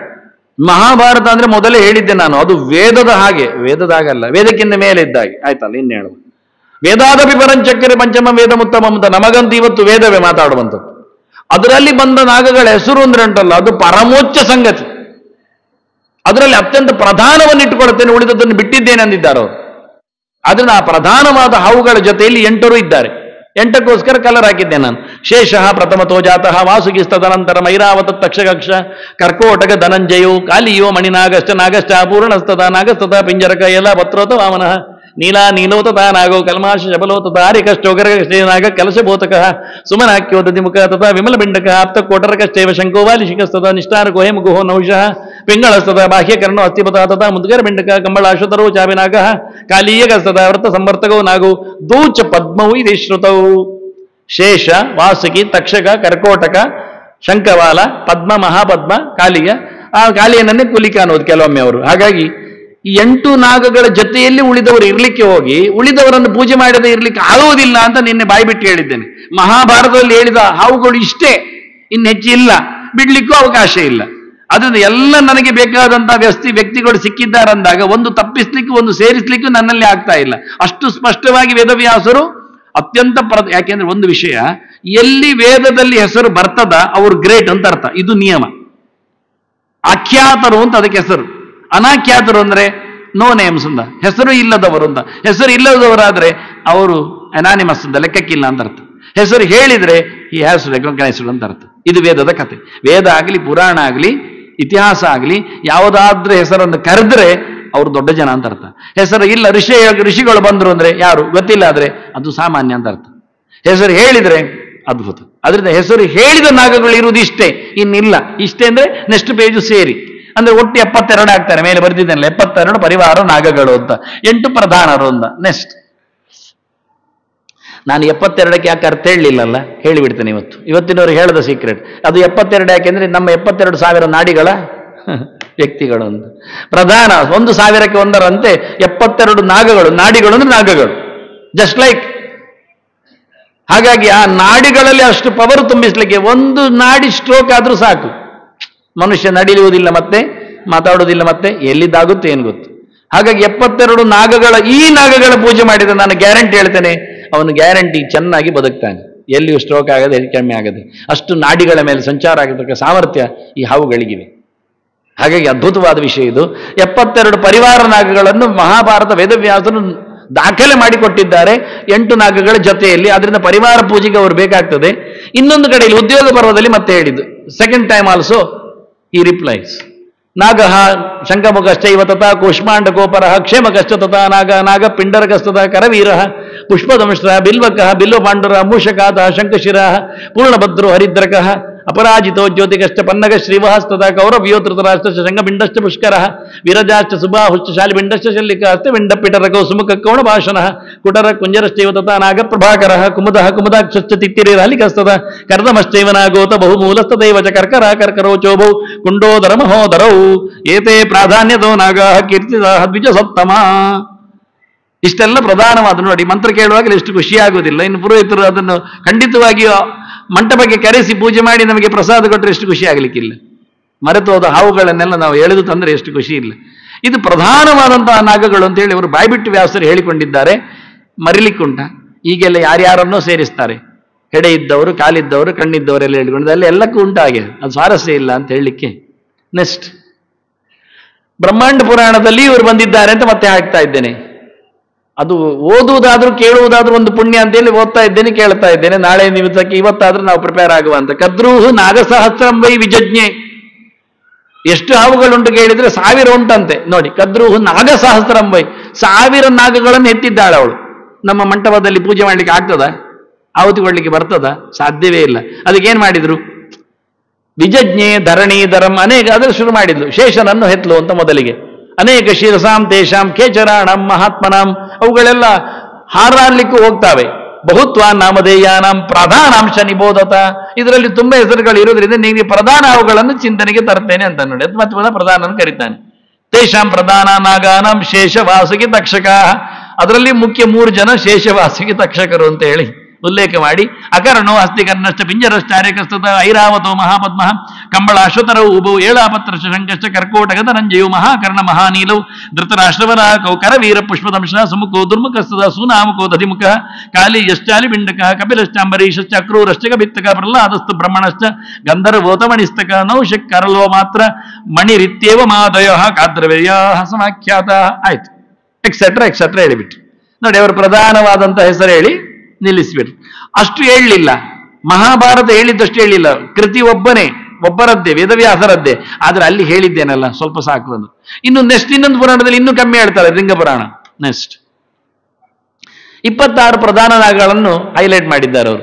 ಶೇಷವಾಸ ಅವರನ್ನು ಬಿಡುವುದಿಲ್ಲ. ಶೇಷವಾಸಿಗೆ ಕರ್ಕೋಟ ಶಂಕೈರಾವತ ಕಂಬಳ ಧನಂಜಯ ಮಹಾನೀಲ ಪದ್ಮಾಶ್ವತರ ದಕ್ಷಕ ಏಲಾಪತ್ರ ಮಹಾಪದ್ಮ ಧೃತರಾಷ್ಟ್ರವರಾಕ ಶಂಗವಾಲ ಮಹಾಶಂಕ ಪುಷ್ಪದಂಶ ಶಿವಾನನ ಶಂಕರೋಮಾಚನೌಷೋ ವಾಮನ ಪಣಿತಸ್ತದ ಕಪಿಲೋ ದುರ್ಮುಖಶ್ಚಾಪಿ ಪತಂಜಲಿ ರಿಧಿ ಸ್ಮೃತಃ. ಅಲ್ಲಿ ಹೇಳದ ಹೆಸರು ಕಾಣುತ್ತದೆ, ಅದು ನಾಮಾಂತರ ಇರ್ಬೋದು, ಗೊತ್ತಿಲ್ಲ ನಮಗೆ, ಗಮ್ಮತ್ತಿರ್ತದೆ ಅವರದ್ದು. ಹೀಗಾಗಿ ಇದೊಂದು ಇನ್ನು ಸುಮಾರು ಕಡೆಯಲ್ಲಿ ಉಂಟು. ನಾನು 3 ಕಡೆದು ಎಳೆದು ತಂದಿದ್ದೇನೆ ಅವುಗಳನ್ನು, ಅಷ್ಟು ಸಾಕಾಗ್ತದೆ ಅಂತ. ನೆಕ್ಸ್ಟ್ ಈಗ ಇಷ್ಟೆಲ್ಲ ಪೂಜೆ ಮಾಡುವವರಿಗೆ ಮಂತ್ರ ಹೇಗೆ ಹೇಳಿಕೊಡಿಲ್ಲಿ ಅಂತ ಕೇಳಿದ್ರೆ ಮಂತ್ರ ಹೇಳ್ತಾ ಇದ್ದೇನೆ. ಪ್ರಣವಾದಿ ನಮಶ್ಚಾಂತೆ ನಾಮನೈವಚ ಸಮನ್ವಿತಾ ಸರ್ವಮಂತ್ರೇಶು ಕಥಿತಃ ವಿಧಿ ಸ್ಥಾಪನ ಪೂಜನೆ. ಪೂಜೆ ಮಾಡುವುದಾದ್ರೆ ಕರೆಯುವುದಾದ್ರೆ ಸಾಮಾನ್ಯ ಮಂತ್ರದ ಕ್ರಮ ಹೇಗೆ ಕೇಳಿದ್ರೆ ಪ್ರಣವ ಆದಿ, ಆರಂಭದಲ್ಲಿ ಓಂ ಬರಬೇಕು, ನಮಶ್ಚಾಂತೆ ಕೊನೆಯಲ್ಲಿ ನಮಃ ಇರಬೇಕು, ನಾಮನೈವ ಮಧ್ಯದಲ್ಲಿ ಹೆಸರು ಹಾಕ್ಬೇಕು. ಹಾಗಾದ್ರೆ ಏನದು? ಓಂ ಶೇಷಾಯ ನಮಃ, ಮುಗೀತು ಶೇಷನ ಮಂತ್ರ. ಓಂ ವಾಸುಕಯೇ ನಮಃ, ವಾಸುಕಿಯ ಮಂತ್ರ. ಇದು ಕ್ರಮ. ಇನ್ನು ಸ್ವಲ್ಪ ವಿಶೇಷ ಆದರೆ ಆದ್ಯಕ್ಷರಂ ತನ್ನಾಮ್ನಷ್ಟ ಮಂತ್ರೋಯಂ ಪರಿಕೀರ್ತಿತ. ಹೆಸರಿನ ಮೊದಲಕ್ಷರವನ್ನು ಸೇರಿಸಿಕೊಳ್ಳಿ. ಈಗ ಧನ್ವಂತರಿ ಮಂತ್ರದಲ್ಲಿ ಮಧ್ವಾಚಾರ್ಯ ಹೇಳ್ತಾರೆ ಧಮ್ ಧನ್ವಂತರೇ ನಮಃ ಅಂತ ಹೇಳಿ ಅಂತ, ಮೊದಲಕ್ಷರವನ್ನು ಹಾಕ್ಕೊಳ್ಳಿ ಅಂತ. ರಾಮಮಂತ್ರಕ್ಕಾಗುವ ರಾಮ್ ರಾಮಾಯ ನಮಃ ಅಂತ ಹೇಳ್ತಾರೆ, ಹಾಕ್ಕೊಳ್ಳಿ ಅಂತ. ಮೊದಲಕ್ಷರ ವಾಮನಾಯ ನಮಃ ಅಂತ ವಾಮನನಿಗೆ ಹೇಳ್ತಾರೆ. ಇದೆಲ್ಲ ಹಾಕಿಕೊಳ್ಳುವ ರೀತಿ. ಆದ್ರೆ ಇಲ್ಲಿ ಸಹ ಶೇಮ್ ಶೇಷಾಯ ನಮಃ, ವಾಂ ವಾಸುಕೆಯೇ ನಮಃ ತಂ ತಕ್ಷಕಾಯ ನಮಃ ಅಂತ ಇದು ಮಂತ್ರ ಸ್ವರೂಪವನ್ನು ಮಾಡಿಕೊಳ್ಳುವ ರೀತಿ ಅವ್ರು ಹೇಳಿಕೊಟ್ರು. ಇದೆಂಥದ್ದು? ಅಷ್ಟಾನಾಂ ನಾಗಜಾತಿನ ಮಂತ್ರ ಸಾನ್ನಿಧ್ಯಕಾರಕ. ನಾನು ಹೇಳಿದ್ದಲ್ಲ, ಕಾಮನೈಸ್ ಅಲ್ಲ, ಇದು ಮಂತ್ರ ಅಷ್ಟಾನುಕೂಲ ನಾಗಗಳದ್ದು ಅಂತ ಹೇಳಿಬಿಟ್ರು. ಅಷ್ಟಾನಾಂ ನಾಗಜಾತೀನಾಂ. ಮತ್ತೆ ಯಾರು ಅವರ ಒಳಗೆ ಕೂತವ ಯಾರು ಅಂದ್ರೆ ಅದಕ್ಕೆ ಬ್ರಹ್ಮಾಂಡ ಪುರಾಣದಲ್ಲಿ ಬಂದ ಮಾತನ್ನು ಆಚಾರ್ಯ ಮಧುರ ಹೇಳ್ತಾರೆ. ಸಂಕರ್ಷಣಾಖ್ಯ ರೂಪೇಣ ವಿವೇಶ ಅನಂತಮೇ ಮಚ. ಶೇಷನನ್ನು ಸಂಕರ್ಷಣ ರೂಪದಿಂದ ಭಗವಂತ ಪ್ರವೇಶ ಮಾಡಿದ್ದಾನೆ. ಈಶ್ವರ ಸರ್ವಭೂತಾನಾಂ ಅಂತ ಹೇಳ್ತಾನೆ, ಎಲ್ಲರಲ್ಲಿ ದೇವರಿದ್ದಾನೆ. ಹೇಗಿದ್ದಾನೆ? ಅನಂತನಲ್ಲಿ ಸಂಕರ್ಷಣನಾಗಿದ್ದಾನೆ. ತಮ್ ಧ್ಯಾಯತಿ ಸದಾನಂತಹ ತಸ್ಮಾನ್ ಮುಕ್ತಿ ಪದೇಚ್ಛೆಯ. ಒಳಗಿದ್ದವನು ಏನ್ ಮಾಡ್ತಾನೆ ಹೇಳಿದ್ರೆ, ಹೊರಗಿದ್ದವನು ಒಳಗಿನವನು ಕರಿತಾ ಇರ್ತಾನೆ. ಶೇಷ ಒಳಗೆ ಕೂತು ಸಂಕರ್ಷಣನ್ನು ಧ್ಯಾನ ಮಾಡ್ತಾ ಚಿಂತನೆ ಮಾಡ್ತಾ ಇರ್ತಾನೆ. ಯಾಕೆ? ಅವನ ಬಿಡುಗಡೆಗಾಗಿ, ಮೋಕ್ಷಕ್ಕಾಗಿ. ಮತ್ತೆ ಮಹಾಭಾರತ ಅತ್ತರಣದಲ್ಲಿ ಆಚಾರ್ಯ ಹೇಳ್ತಾರೆ, ವರುಣಸ್ಯಾನುಗಾನಾಗಾಹ ತತ್ರ ಮತ್ಸ್ಯಾಕೃತಿರ್ ಹರಿಹಿ ಅಂತ. ಹಾವುಗಳೆಲ್ಲ ಎಲ್ಲಿದ್ದಾರೆ ಡಿಪೆಂಡ್ಸ್ ಅಂದ್ರೆ ಕೇಳ, ಅವರನ್ನು ನೋಡಿಕೊಳ್ಳುವ ರೂಲರ್ ಯಾರು ಕೇಳಿದ್ರೆ ವರುಣ, ಪಶ್ಚಿಮ ದಿಕ್ಕಿನ ಒಡೆಯ. ಹಾಗಾಗಿ ಹಾವುಗಳೆಲ್ಲ ಸಿಗುವುದು ನೀರಿನಲ್ಲಿ. ಅವುಗಳಿಗೆ ನೀರು ಅಂದ್ರೆ ಭಾರಿ ಖುಷಿ. ಗಲೀಜಿನ ಜಾಗದಲ್ಲಿ, ನೆಲದಲ್ಲಿ, ಗ್ರೌಂಡ್ ಅಲ್ಲಿ. ಹಾಗೆ ಕೆಲವರು ಹೇಳುದು ಉತ್ತರ ಭಾರತದಲ್ಲಿ ಹಾವು ಕಾಣೋದಿಲ್ಲ, ಯಾಕೆಂದ್ರೆ ಅದು ಅಪ್ವರ್ಡ್, ಇದು ಡೌನ್ ವರ್ಡ್ ಉಂಟು, ಇದು ಕೆಳಗೆ ಉಂಟು. ಇಲ್ಲಿ ನೀರಿನ ತಾಣ ಜಾಸ್ತಿ ಉಂಟು, ಸಮುದ್ರ ಹತ್ತಿರ, ನೀರುಗಳೆಲ್ಲ ಹತ್ತಿರ ಜಾಸ್ತಿ ಇರುವುದು. ಆದ್ರಿಂದ ಇಲ್ಲಿ ಹೆಚ್ಚಿಗೆ ಇರಲಿಕ್ಕೆ ಕಾರಣ ಅದೇ ಆಗಿದೆ. ದಕ್ಷಿಣದವರೆಗೆ ಮಾತ್ರ ಹಾವುಗಳು ಪದ್ರ, ಅಲ್ಲೆಲ್ಲ ಪೂಜೆ ಇಲ್ಲ. ಅಲ್ಲಿ ಉತ್ತರ ಭಾರತದಲ್ಲಿ ಪೂಜೆ ಮಾಡಿದ್ರೆ ನಿಮಗೆ ಗೊತ್ತಿಲ್ಲ ಏನ್ ಮಾಡುವ. ಆದ್ರೆ ಇಲ್ಲಿ ಹೆಚ್ಚು ಅವುಗಳ ಓಡಾಟ ಇರ್ಲಿಕ್ಕೆ ಹೋಗಿ ಅವುಗಳು ನೀರಿನ ಪ್ರದೇಶದಲ್ಲಿ ಇರುವುದು. ಅದಕ್ಕೆ ದೊಡ್ಡ ಎತ್ತರದಲ್ಲಿ ಮನೆ ಕಟ್ಟಿದ್ದಾನೆ ಇರುವುದಿಲ್ಲ, ಇಲ್ಲ ಹೇಳೋದನ್ನ ನಾವು ಗುಡ್ಡೆಯಲ್ಲಿ ಕೂತವನೇ. ಹಾಗೆ ಇಲ್ಲಿ ಹಾವುಗಳು ವರುಣನ ಸುಪರ್ದಿಯಲ್ಲಿದ್ದಾರೆ. ವರುಣನ ಕೈಯಲ್ಲಿ ನೋಡಿ, ಜಲೇಶು ಮಾಂ ರಕ್ಷತು ಮತ್ಸ್ಯಮೂರ್ತಿ ಯಾದೋ ಗಣೇಭ್ಯ ವರುಣಸ್ಯ ಪಾಶಾತ್. ವರುಣನ ಪಾಶ ಎನ್ನುವುದೇ ಹಾವು. ಆದ್ರಿಂದ ನೀರಿನಲ್ಲಿ ಮತ್ಸ್ಯರೂಪನಾದ ಭಗವಂತ ಕಾಯಬೇಕು. ಅದು ಮತ್ಸ್ಯ ನೋಡುವಾಗಲೂ ನೋಡಿ ಹಾವಿನ ಹಾಗೆ ಉಂಟು. ಹಾವು ಮತ್ಸ್ಯ ಉಂಟೊಂದು, ಮತ್ಸ್ಯನಾಗ ಅಂತ ಉಂಟು, ಉದ್ದದ್ದು. ಹಾಗಾಗಿ ಇಡೀ ಮತ್ಸ್ಯ ರೂಪವೇ ಒಂದು ರೀತಿಯಿಂದ ಹಾವಿನಾಗಿರ್ಲಿಕ್ಕೆ ಹೋಗಿ ದೇವರು ಅಲ್ಲಿದ್ದಾರೆ, ವರುಣನ ಕೈಯಲ್ಲಿದ್ದಾರೆ. ವರುಣ ಲೋಕದಲ್ಲಿ ಆರಾಧ್ಯನಾದವನು ಮತ್ಸ್ಯನಿದ್ದಾನೆ. ಅಂದ್ರೆ ಭಗವಂತನ ಲಿಂಕ್ ಹೇಳ್ತಾರೆ ಒಂದು ದೃಷ್ಟಿಯಿಂದ. ನೆಕ್ಸ್ಟ್, ಪಂಚಭೂತಗಳು, 8 ನಾಗಗಳು, ಆನಂತರ 4 ಜಾತಿಗಳು, ಆ 8 ನಾಗಗಳು. ಇವೆಲ್ಲ ಕ್ಲಾಸಿಫಿಕೇಶನ್ಸ್ ಭಾರಿ ಅಪೂರ್ವವಾದಂಥ ವಿಷಯಗಳು. ಅಂದ್ರೆ ಇವರನ್ನೆಲ್ಲ ಇಡೀ ಲೋಕದಲ್ಲಿ ನೋಡ್ಲಿಕ್ಕೆ ಬರ್ತದೆ ಅಂತ. ವಾಸುಕಿ ಶಂಖಪಾಲಶ್ಚ ತಿಥೌ ಪಾರ್ಥಿವ ಮಂಡಲೆ. ಮೊದಲ 2 ನಾಗಗಳನ್ನು ನಾವು ಮಣ್ಣಿಗೆ ಸಂಬಂಧಪಟ್ಟಂತೆ ಗಮನಿಸ್ತೇವೆ. ಕರ್ಕೋಟ ಪದ್ಮನಾಭಶ್ಚ ವಾರುಣೀತೌ, ಅವರಿಬ್ಬರು ನೀರಿನ ಸಂಬಂಧ. ಆಗ್ನೇಯೇನತು ಕುಲಿಕಃ ತಕ್ಷಶ್ಚೈವ ಮಹಾಬ್ಜಕಃ ವಾಯುಮಂಡಲ ಸಂಸ್ಥೌಚ. ಆಗ್ನೇಯದಲ್ಲಿ ಬಂದಾಗ ಕುಲಿಕ ಮತ್ತು ತಕ್ಷಕ, ಮತ್ತೆ ಮಹಾಪದ್ಮ ಮತ್ತೆ ಪದ್ಮ ವಾಯುಮಂಡಲದಲ್ಲಿ ಇದ್ದಾರೆ. ಹೀಗೆ ಪಂಚಭೂತಗಳ ಚಿಂತನೆ ಮಾಡಲಿಕ್ಕೆ 4 ಜಾತಿಯಲ್ಲಿ ಆಗುವಾಗ ಅನಂತ ಕುಲಿಕೋ ವಿಪ್ರಹ, ಅವರಿಬ್ಬರು ವಿಪ್ರಜಾತಿ. ಕ್ಷತ್ರಿಯವು ಶಂಖವಾಸುಕಿ, ಮಹಾಪದ್ಮ ತಕ್ಷ ವೈಶ್ಯ, ವಿಪ್ರ ಪ್ರಕೀರ್ತಿತ ಅಂದ್ರೆ ಬ್ರಾಹ್ಮಣನೇ ಕೇಳು ಅಂತ ಹೇಳುವುದಲ್ಲಿ ಕತೆ. ಪದ್ಮ ಕರ್ಕೋಟಕವು ಶೂದ್ರವು, ಸದಾಜ್ಞಿಯು ಮನೀಷಿಬಿ. ಇವೆಲ್ಲ ಯಾಕೆ ಅಂದ್ರೆ ಕಚ್ಚುವ ಸಂದರ್ಭವನ್ನು ನೋಡಿಕೊಂಡು ಯಾವ ಜಾತಿ ಹಾವು ಕಚ್ಚಿದೆ ಹೇಳಲಿಕ್ಕೆ ಬೇಕಿದೆ. ಅವುಗಳೇ ಬರುವುದಿಲ್ಲ, ಅವುಗಳ ಸಂತತಿ ಬರ್ತದೆ. ಅದರ ಮಾತನ್ನು ಉಲ್ಲೇಖ ಮಾಡ್ತೇನೆ, ಮುಂದಕ್ಕೆ ತೋರಿಸ್ತೇನೆ. ಇದು 2 ಕಡೆದು, ಗರುಡ ಪುರಾಣ ಮತ್ತು ಭವಿಷ್ಯ ಪುರಾಣದ್ದು. ನೆಕ್ಸ್ಟ್ ಸ್ವಾಮಿ ಗಂಟೆ ನಿಮಿಷ. ಮುಂದೆ ವಾರ, ಆನಂತರ ಗ್ರಹಗಳು. ಇವುಗಳಿಗೆ ಸಂಬಂಧಪಟ್ಟಂತೆ ಅಷ್ಟನಾಗಗಳು. 7 ವಾರಕ್ಕೆ ಸಂಬಂಧಪಟ್ಟಂತೆ ಅನಂತಂ ಭಾಸ್ಕರಂ ವಿದ್ಯಾ. ಈ ಶ್ಲೋಕಗಳು ಎಷ್ಟು ಸುಲಭ ಕೇಳಿದ್ರೆ ಅದು ಅರ್ಥ ಮಾಡಿಕೊಳ್ಳಿಕ್ಕೆ ಈಸಿ ಆಗ್ತದೆ ಎಂದು ಕೊಡುದು ನಾನು. ಅನಂತಂ ಭಾಸ್ಕರಂ ವಿದ್ಯಾತ್. ಭಾಸ್ಕರ ನಮಗೆ ಗೊತ್ತು, ಅನಂತ ಅಂದ್ರೆ ಗೊತ್ತು, ಶೇಷ ಸೂರ್ಯ ಇದ್ದಾಗೆ. ಸೋಮಂ ವಿದ್ಯಾತ್ತು ವಾಸುಕಿಂ, ಚಂದ್ರ ವಾಸುಕಿ. ತಕ್ಷಕಂ ಭೂಮಿಪುತ್ರಂಚ, ಭೂಮಿಯ ಮಗ ಕುಚ. ಕರ್ಕೋಟಂಚ ಬುಧಂ ವಿದುಹು, ಪದ್ಮಂ ಬೃಹಸ್ಪತಿ ವಿದ್ಯಾತ್, ಮಹಾಪದ್ಮಂಚ ಭಾರ್ಗವಂ. ಕುಲಿಕಃ ಶಂಖಪಾಲಶ್ಚ ದೋವೇತವು ಶನೈಶ್ವರ. ಈಗ 8 ಇದ್ದದ್ದು 7ಕ್ಕೆ ಹೇಗೆ ನಿಲ್ಲಿಸುವುದು ಕೇಳಿದ್ರೆ ಕೊನೆ 2 ಒಬ್ಬರೇ ಎಂದು ಹೇಳಿಬಿಟ್ರು ನೋಡಿ. ಇದೆಲ್ಲ ಗಮ್ಮತ್ತು ಟ್ರಿಕ್ಸ್ಗಳು. ಕುಲಿಕಃ ಶಂಖಪಾಲಶ್ಚ ದೌವೇತೌಚ ಶನೈಶ್ಚರ, ಶನಿದೇವತೆಗೆ ಸಂಬಂಧಪಟ್ಟಂತೆ 2. ಹಾಗೆ ನವಗ್ರಹಗಳು ಅದು ಹೆಚ್ಚಾಯ್ತಲ್ಲ, 8 ಉಂಟಲ್ಲ, ಅದಕ್ಕೊಂದು ವ್ಯವಸ್ಥೆ ಮಾಡ್ತಾನೆ ನೋಡಿ. ಶೇಷಃ ಅರ್ಕಃ, ಪಣಿಪಶ್ಚಂದ್ರ, ತಕ್ಷಕಃ ಭೌಮಹೀರಿತ, ಕರ್ಕೋಟಃ ಜ್ಞಃ, ಜ್ಞಃ ಅಂದ್ರೆ ಬುಧ, ಗುರು ಪದ್ಮ, ಮಹಾಪದ್ಮಶ್ಚ ಭಾರ್ಗವ. ಮತ್ತೆ ನೋಡು ಅಲ್ಲಿದ್ದಾಗೆ ಶಂಕಃ ಶನೈಶ್ಚರ, ರಾಹು ಕುಲಿಕಶ್ಚ ಹಯೋಗ್ರಹ. ರಾಹುವಿಗೆ ಬಂದಾಗ ಕುಲಿಕನನ್ನಿಟ್ಟುಕೊಂಡು ಮುಂದಕ್ಕೆ ಹಾಕಿಕೊಂಡ್ರು, ಉಳಿದವನು ಅಂತ ಹೇಳಿಕೊಂಡು. ಇಲ್ಲಿ ಉಳಿದ ಎಲ್ಲ ಹಾವುಗಳು ಸೇರ್ತಾವೆ ಅಂತ ಹೇಳಿ. ಹೀಗೆ ಹಾವುಗಳ ಬಗ್ಗೆ, ಗ್ರಹಗಳ ಬಗ್ಗೆ ಸಂಬಂಧವನ್ನು ಇವೆಲ್ಲ ಎಲ್ಲಿ ನೋಡುವುದಿಲ್ಲ, ಯಾರು ಸಹ ಹೇಳಲಿಕ್ಕೆ ಹೋಗುವುದಿಲ್ಲ. ನೆಕ್ಸ್ಟ್ ಮುಂದಕ್ಕೆ. ಈಗ ಅವುಗಳ ಬಣ್ಣ ಹೇಳುತ್ತಾ ಇದ್ದೇನೆ. 4 ಬಣ್ಣ ಅಂತ ಮೊದಲು ಹೇಳಿದೆ. 8 ನಾಗಗಳಿಗೆ 2 ಬಣ್ಣದಂತೆ 4 ಬಣ್ಣಗಳು. ಅನಂತ ಕುಲಿಕವು ಶುಕ್ಲವು, ವರ್ಣತಃ ಬ್ರಹ್ಮ ಸಂಭವವು. ವಾಸುಕಿ ಶಂಖಪಾಲಶ್ಚ ರಕ್ತವು, ಅಗ್ನಿ ಸಮುದ್ಭವವು. ತಕ್ಷಕಕ್ಷ ಮಹಾಪದ್ಮ ಇಂದ್ರಾತ್ ಪೀತವು ಬಭೂತ್. ಪೀತ ಅಂದ್ರೆ ಹಳದಿ. ಪದ್ಮ ಕರ್ಕೋಟಕವು ಅಪ್ಪವು. ಅಪ್ಪವು ಅಂದ್ರೆ ಅಪ್ಪಜಾತ ಅಂತ ಅರ್ಥ, ನೀರಿನಲ್ಲಿ ಬಂದವರು ಅಂತ. ಸರ್ಪವು ಕೃಷ್ಣವು ಬಭೂತ್, ಕಪ್ಪುಗಳು. ಅವ್ರು ಎಲ್ಲಿ ಹುಟ್ಟಿದ್ದು ಅಂತ ಹುಟ್ಟಿನ ಬಗ್ಗೆ ಕಾಶ್ಯಪ ಸಂಹಿತೆ ಹೇಳ್ತದೆ, ಬಣ್ಣದ ಬಗ್ಗೆ ಮಾತ್ರ ಅಲ್ಲಿ ಹುಟ್ಟಿತ್ತು. ವಿಪ್ರವು ವನ್ನಿಭವವು ಅನಂತ ಕುಲಿಕವು, ಬೆಂಕಿಯಲ್ಲಿ ಬಂದವರು ಅನಂತ ಕುಲಿಕರು. ಸಂಧ್ಯಾರುಣ ಭ್ರಪ್ರಭವು. ಪೀತವು ವಾಸುಕಿ ಶಂಖಪಾಲ ಭುಜಗವು ಇಂದ್ರೋದ್ಭವವು, ಇಂದ್ರನಲ್ಲಿ ಬಂದವರು ಶಂಖಪಾಲ ಮತ್ತೆ ವಾಸುಕಿ. ವೈಶ್ಯವು ವಾಯುಭವವು ತಕ್ಷಕ ಮಹಾಪದ್ಮವು ಅಹಿಶ್ಯಾಮಲವು, ವಾಯುವಿನಲ್ಲಿ ಬಂದವರು ವೈಶ್ಯ ಜಾತಿಗಳು ತಕ್ಷಕ ಮತ್ತು ಮಹಾಪದ್ಮ. ಶೂದ್ರವು ಅಂಬುದಿ ಸಂಭವು, ನೀರಿನಲ್ಲಿ ಬಂದವರು ಹಿಮನಿಭವು ಪದ್ಮಾಖ್ಯ ಕರ್ಕೋಟಕ ಪದ್ಮ ಮತ್ತೆ ಕರ್ಕೋಟಕ. ಇಲ್ಲಿ ಇಬ್ಬರಿಬ್ಬರು ಯಾಕೆ ಬಂದ್ರು ಅಂದ್ರೆ ಇದರಲ್ಲಿ ಇಂದ್ರ ಅಂದ್ರೆ ಮಣ್ಣು ಅಂತ ಅರ್ಥ ಒಂದು ದೃಷ್ಟಿಯಿಂದ. ಲಂ ಪೃಥಿವ್ಯಾತ್ಮನೆ ಅಂತ ಹೇಳುವ ಅಥವಾ ಲಾಂ ಇಂದ್ರಾಯ ಅಂತ ಹೇಳಿ ಅವನ ಬೀಜ ಅದು. ಹಾಗಾಗಿ ಮಣ್ಣು, ನೀರು, ಬೆಂಕಿ, ಗಾಳಿ, ಆಕಾಶದಿಂದ ಹುಟ್ಟುವುದು ಅಂತಿಲ್ಲ. ಆದ್ರೆ ಈ ನಾಲ್ಕರ ಕಥೆಯಲ್ಲಿ ಉಲ್ಲೇಖ ಮಾಡ್ಲಿಕ್ಕೋಸ್ಕರ ಭೂತಗಳ ಸಂಬಂಧವನ್ನೇ ಉಲ್ಲೇಖ ಮಾಡ್ತಾರೆ, ಇನ್ನೊಂದು ಕಡೆಯಿಂದ ಹುಟ್ಟನ್ನು ಉಲ್ಲೇಖ ಮಾಡಿದ್ರು. ನೆಕ್ಸ್ಟ್, ಇವುಗಳಲ್ಲಿ ಎಷ್ಟು ಹೆಡೆಗಳುಂಟು ಅಂತ ಒಂದು ವ್ಯವಸ್ಥೆ, ಅದನ್ನು ನೃಸಿಂಹಪ್ರಾಸಾದ ಅಂತ ಒಂದು ಕೃತಿ ಅದು ಉಲ್ಲೇಖ ಮಾಡುತ್ತೆ. ಅನಂತ ಕುಲಿಕವು ವಿಪ್ರವು ಶ್ವೇತವರ್ಣ ಉದಾಹೃತೋ ಪ್ರತ್ಯೇಕಂತೂ ಸಹಸ್ರ ಅಷ್ಟಪಣಯಿಸ್ತವು ಸಮಲಂಕೃತವು. ಒಂದಕ್ಕೆ 1000 ಹೆಡೆ, ಇನ್ನೊಂದಕ್ಕೆ 8,000 ಆಗ್ತದೆ, 800 ಆಗ್ತದೆ. ಅದು ನಿಲ್ವದಿ ಕೆಳಗೆ ಲೆಕ್ಕ ಕೊಟ್ಟಿದ್ದೆ ನಾನು. 10 100 800 500 100 ಅಂತ ಇನ್ನೊಂದು ಶಬ್ದದಿಂದ. ವನ್ನೇಂದ್ರ ವಾಯುವರುಣ ಸಂಭೂತ ಪಣಿನ ಕ್ರಮಾತ್ ದಶ ಅಷ್ಟ ಪಂಚ ಏಕಶತ ಸಂಖ್ಯಾಕ. 10 100 800 500 100 ಪಣಗಳಿಂದ ಹೆಡೆಗಳಿಂದ ತುಂಬಿದವರು. ಆದ್ರಿಂದ ಎಲ್ಲರಿಗೂ ಒಂದೇ ನಮೂನೆ ಇಲ್ಲ. 1000 ಹೆಡೆ ಶೇಷ ಆದ್ರೆ ಇಬ್ಬರಿಬ್ಬರಿಗೆ ಲೆಕ್ಕಾಚಾರ ಅದು.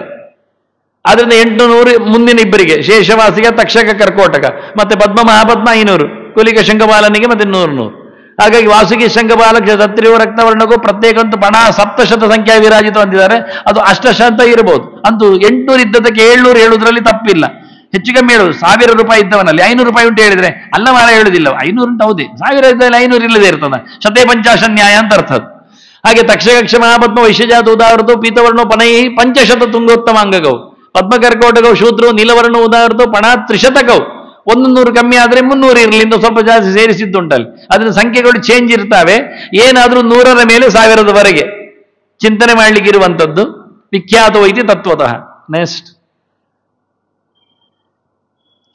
ಇದು ಒಂದು ಹೇಳಿ ನಿಲ್ಲಿಸ್ತೇನೆ. ಈಗ ನಾವು 8 ಬಣ್ಣಗಳು ಕೊಡಬೇಕು ಅಂತ ಆಯ್ತು. 8 ಮಂಡಲಗಳ ಬಗ್ಗೆ ಹೇಳಲಿಲ್ಲ.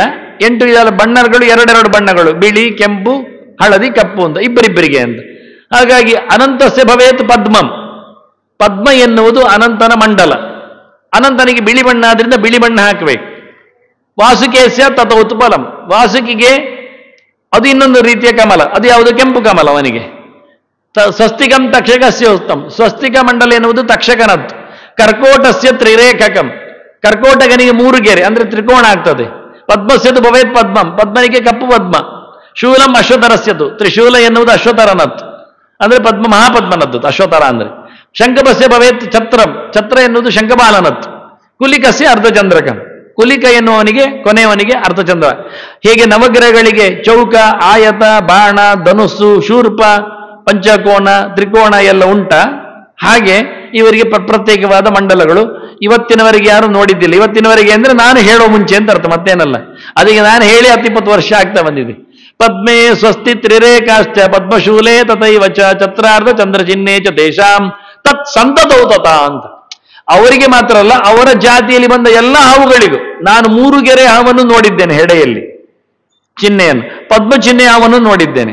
ಅಂದ್ರೆ ತಲೆಯಲ್ಲಿ ಅವುಗಳ ಚಿಹ್ನೆ ಇರ್ತದೆ, ಅವುಗಳ ಸಂತತಿಯಲ್ಲಿ ಬಂದವರಿಗೆ. ಅದು ಗಮನಿಕೆಯಲ್ಲಿ. ಇವತ್ತು ಜೀವಂತವಾಗಿರುವ ಹಾವುಗಳಲ್ಲಿ ನೋಡ್ಲಿಕ್ಕೆ ಆಗ್ತದೆ ಈ ಚಿಹ್ನೆಗಳನ್ನು. ಸ್ವಲ್ಪ ಅದಕ್ಕೆ ಸಂಬಂಧಪಟ್ಟ ಛತ್ರ, ಅರ್ಧಚಂದ್ರ, ಶೂಲ ಅದೆಲ್ಲ ನೋಡ್ಲಿಕ್ಕೆ ಬರ್ತದೆ. ನೆಕ್ಸ್ಟ್ ಒಂದು ಸ್ಲೈಡ್ ಇದಕ್ಕೆ ಸಂಬಂಧಪಟ್ಟಂತೆ ಅವುಗಳ ದಿಕ್ಕನ್ನು ಹೇಳಿ ಮುಗಿಸ್ತೇನೆ. ಇವರೆಲ್ಲೇ ಪೂಜೆ ಮಾಡಬೇಕು ಮತ್ತೆ ಅಂತ ಹೇಳೋದಾದ್ರೆ ನೋಡಿ, ಇದನ್ನು ನಾಳೆಗೋಸ್ಕರ ಆದ್ರೂ ಗಮನಿಸಿಕೊಳ್ಳಿ. ವಾಸ್ತವವಾಗಿ ಎಲ್ಲಿ ಬರ್ತಾರೆ ಅಂತ. ಅನಂತಸ್ಯ ದಿಶಾ ಪೂರ್ವ. ಅನಂತನಾಗನಿಗೆ ಪೂರ್ವ ದಿಕ್ಕು. ವಾಸುಕಿಯಸ್ತು ಹುತಾಶನಿ. ಆಗ್ನೇಯ ವಾಸುಕಿಗೆ. ದಕ್ಷಿಣ ತಕ್ಷಕಸ್ಯೋತ್ತ. ಸ್ವಸ್ತಿಕ ಆರಾಧನೆಯಲ್ಲಿರುವ ತಕ್ಷಕನಿಗೆ ದಕ್ಷಿಣ ದಿಕ್ಕು. ಕರ್ಕೋಟಸ್ಯದ ನೈಋತಿ. ನೈಋತ್ಯ ಎನ್ನುವುದು ತ್ರಿಕೋನದಲ್ಲಿ ಕೂತ ಕರ್ಕೋಟಕನಿಗೆ, ಕಪ್ಪಿನವನಿಗೆ. ಪಶ್ಚಿಮ ಪದ್ಮನಾಭಸ್ಯ. ಪೂರ್ವಕ್ಕೆ ವಿರುದ್ಧವಾದ ದಿಕ್ಕು ಪಶ್ಚಿಮ ದಿಕ್ಕಿನಲ್ಲಿ ಪದ್ಮನಾಭನಿಗೆ, ಕಪ್ಪು ಪದ್ಮದಲ್ಲಿ. ಮಹಾಪದ್ಮಸ್ಯ ವಾಯುಷ. ವಾಯುವ್ಯ ದಿಕ್ಕಿನಲ್ಲಿ ಮಹಾಪದ್ಮನ ಪೂಜೆ ತ್ರಿಶೂಲದಲ್ಲಿ. ಉತ್ತರ ಶಂಖಪಾಲಸ್ಯ. ಉತ್ತರ ದಿಕ್ಕಿನಲ್ಲಿ ಛತ್ರಾಕಾರದಲ್ಲಿ ಶಂಖಪಾಲನ ಪೂಜೆ. ಅರ್ಧಚಂದ್ರದಲ್ಲಿ ಈಶಾನ್ಯದಲ್ಲಿ ವಾ ಈಶಾನಿ ಕುಲಿಕಸ್ಯ. ಕುಲಿಕನಿಗೆ ಇದು ನಿಜವಾಗಿ ಪೂಜಾ ಮಂಡಲ ವಾಸ್ತವವಾಗಿ. ಇದರೊಟ್ಟಿಗೆ ಸುತ್ತಲಲ್ಲಿ ಬರುವವರು ಪರಿವಾರದವರು 72 ಜನ. ಈ 8 ಜನರಿಗೆ ಇಲ್ಲಿ ಆಹುತಿ ಕೊಟ್ಟು ಪೂಜೆ ಮಾಡಿದರೆ ಶೇಷಾಯ ನಮಃ ಶೇಷಂ ಪೂಜೆಯಾಮಿ ಅಂತ ಅವನಿಗೆ ಪುಷ್ಪಾಕ್ಷತಗಳನ್ನು ಹಾಕಿದರೆ, ವಾಸುಕೇಯ ನಮಃ, ತಕ್ಷಕಾಯ ನಮಃ, ಕರ್ಕೋಟಕಾಯ ನಮಃ, ಪದ್ಮಾಯ ನಮಃ, ಮಹಾಪದ್ಮಾಯ ನಮಃ, ಶಂಖಪಾಲಾಯ ನಮಃ, ಕುಲಿಕಾಯ ನಮಃ, ಗಂಧ ಪುಷ್ಪಾಕ್ಷದಾನಿ ಸಮರ್ಪಯಾಮಿ ಅಂತ ಆಡಿ ಪೂಜೆ ಮಾಡಲಿಕ್ಕೆ 8 ಜನರನ್ನು ಇವರು ಸುತ್ತಕ್ಕೆ ಹಾಗೆ ಹೇಳಿದವರೆಲ್ಲ ಪರಿವಾರ ನಾಗಗಳೆಲ್ಲ 72 ಜನ ಅಧಿಕೃತವಾಗಿ ಅವರವರ ಪ್ಲೇಸ್ನಲ್ಲಿ ಬರ್ತಾರೆ. ಅದಕ್ಕೆ ಒಂದು 2 ಪ್ರದಕ್ಷಿಣೆ ಬರಲಿಕ್ಕೆ ಬರ್ತದೆ. ಆ ಎಲ್ಲ ಮಂಡಲಗಳ ಚಿತ್ರಗಳು ಇಷ್ಟಂತೂ ಪ್ರತಿಷ್ಠೆ ಮಾಡಿದ್ದೇನೆ 8 ನಾಗಗಳನ್ನು. ಅವರ ಮತ್ತೆ ಒಂದು ಸಂಕರ್ಷಣ ಮತ್ತು ಸುಬ್ರಹ್ಮಣ್ಯನ ವ್ಯತ್ಯಾಸಗಳ ಬಗ್ಗೆ ಚಿಂತನೆಯನ್ನು ಕೊಡಬೇಕು ಅಂತಿದ್ದದ್ದು ಮತ್ತೆ ನಾಳೆ ದಿವಸ ಮತ್ತೆ ಸೇರಿದಾಗ ಹೇಳುತ್ತೇನೆ. ಉಳಿದ ಪರಿವಾರರನ್ನು ಮತ್ತೆ ನಾಳೆ ಚಿಂತನೆಗೆ ತರ್ತೇನೆ. ಅದರ ಒಟ್ಟಿಗೆ ಕೆಲವು 8 ನಾಗಗಳ ಬಗ್ಗೆ ವಿಶೇಷವಾದ ಫಲಗಳ ಬಗ್ಗೆಯೂ ನಾಳೆ ಚಿಂತನೆ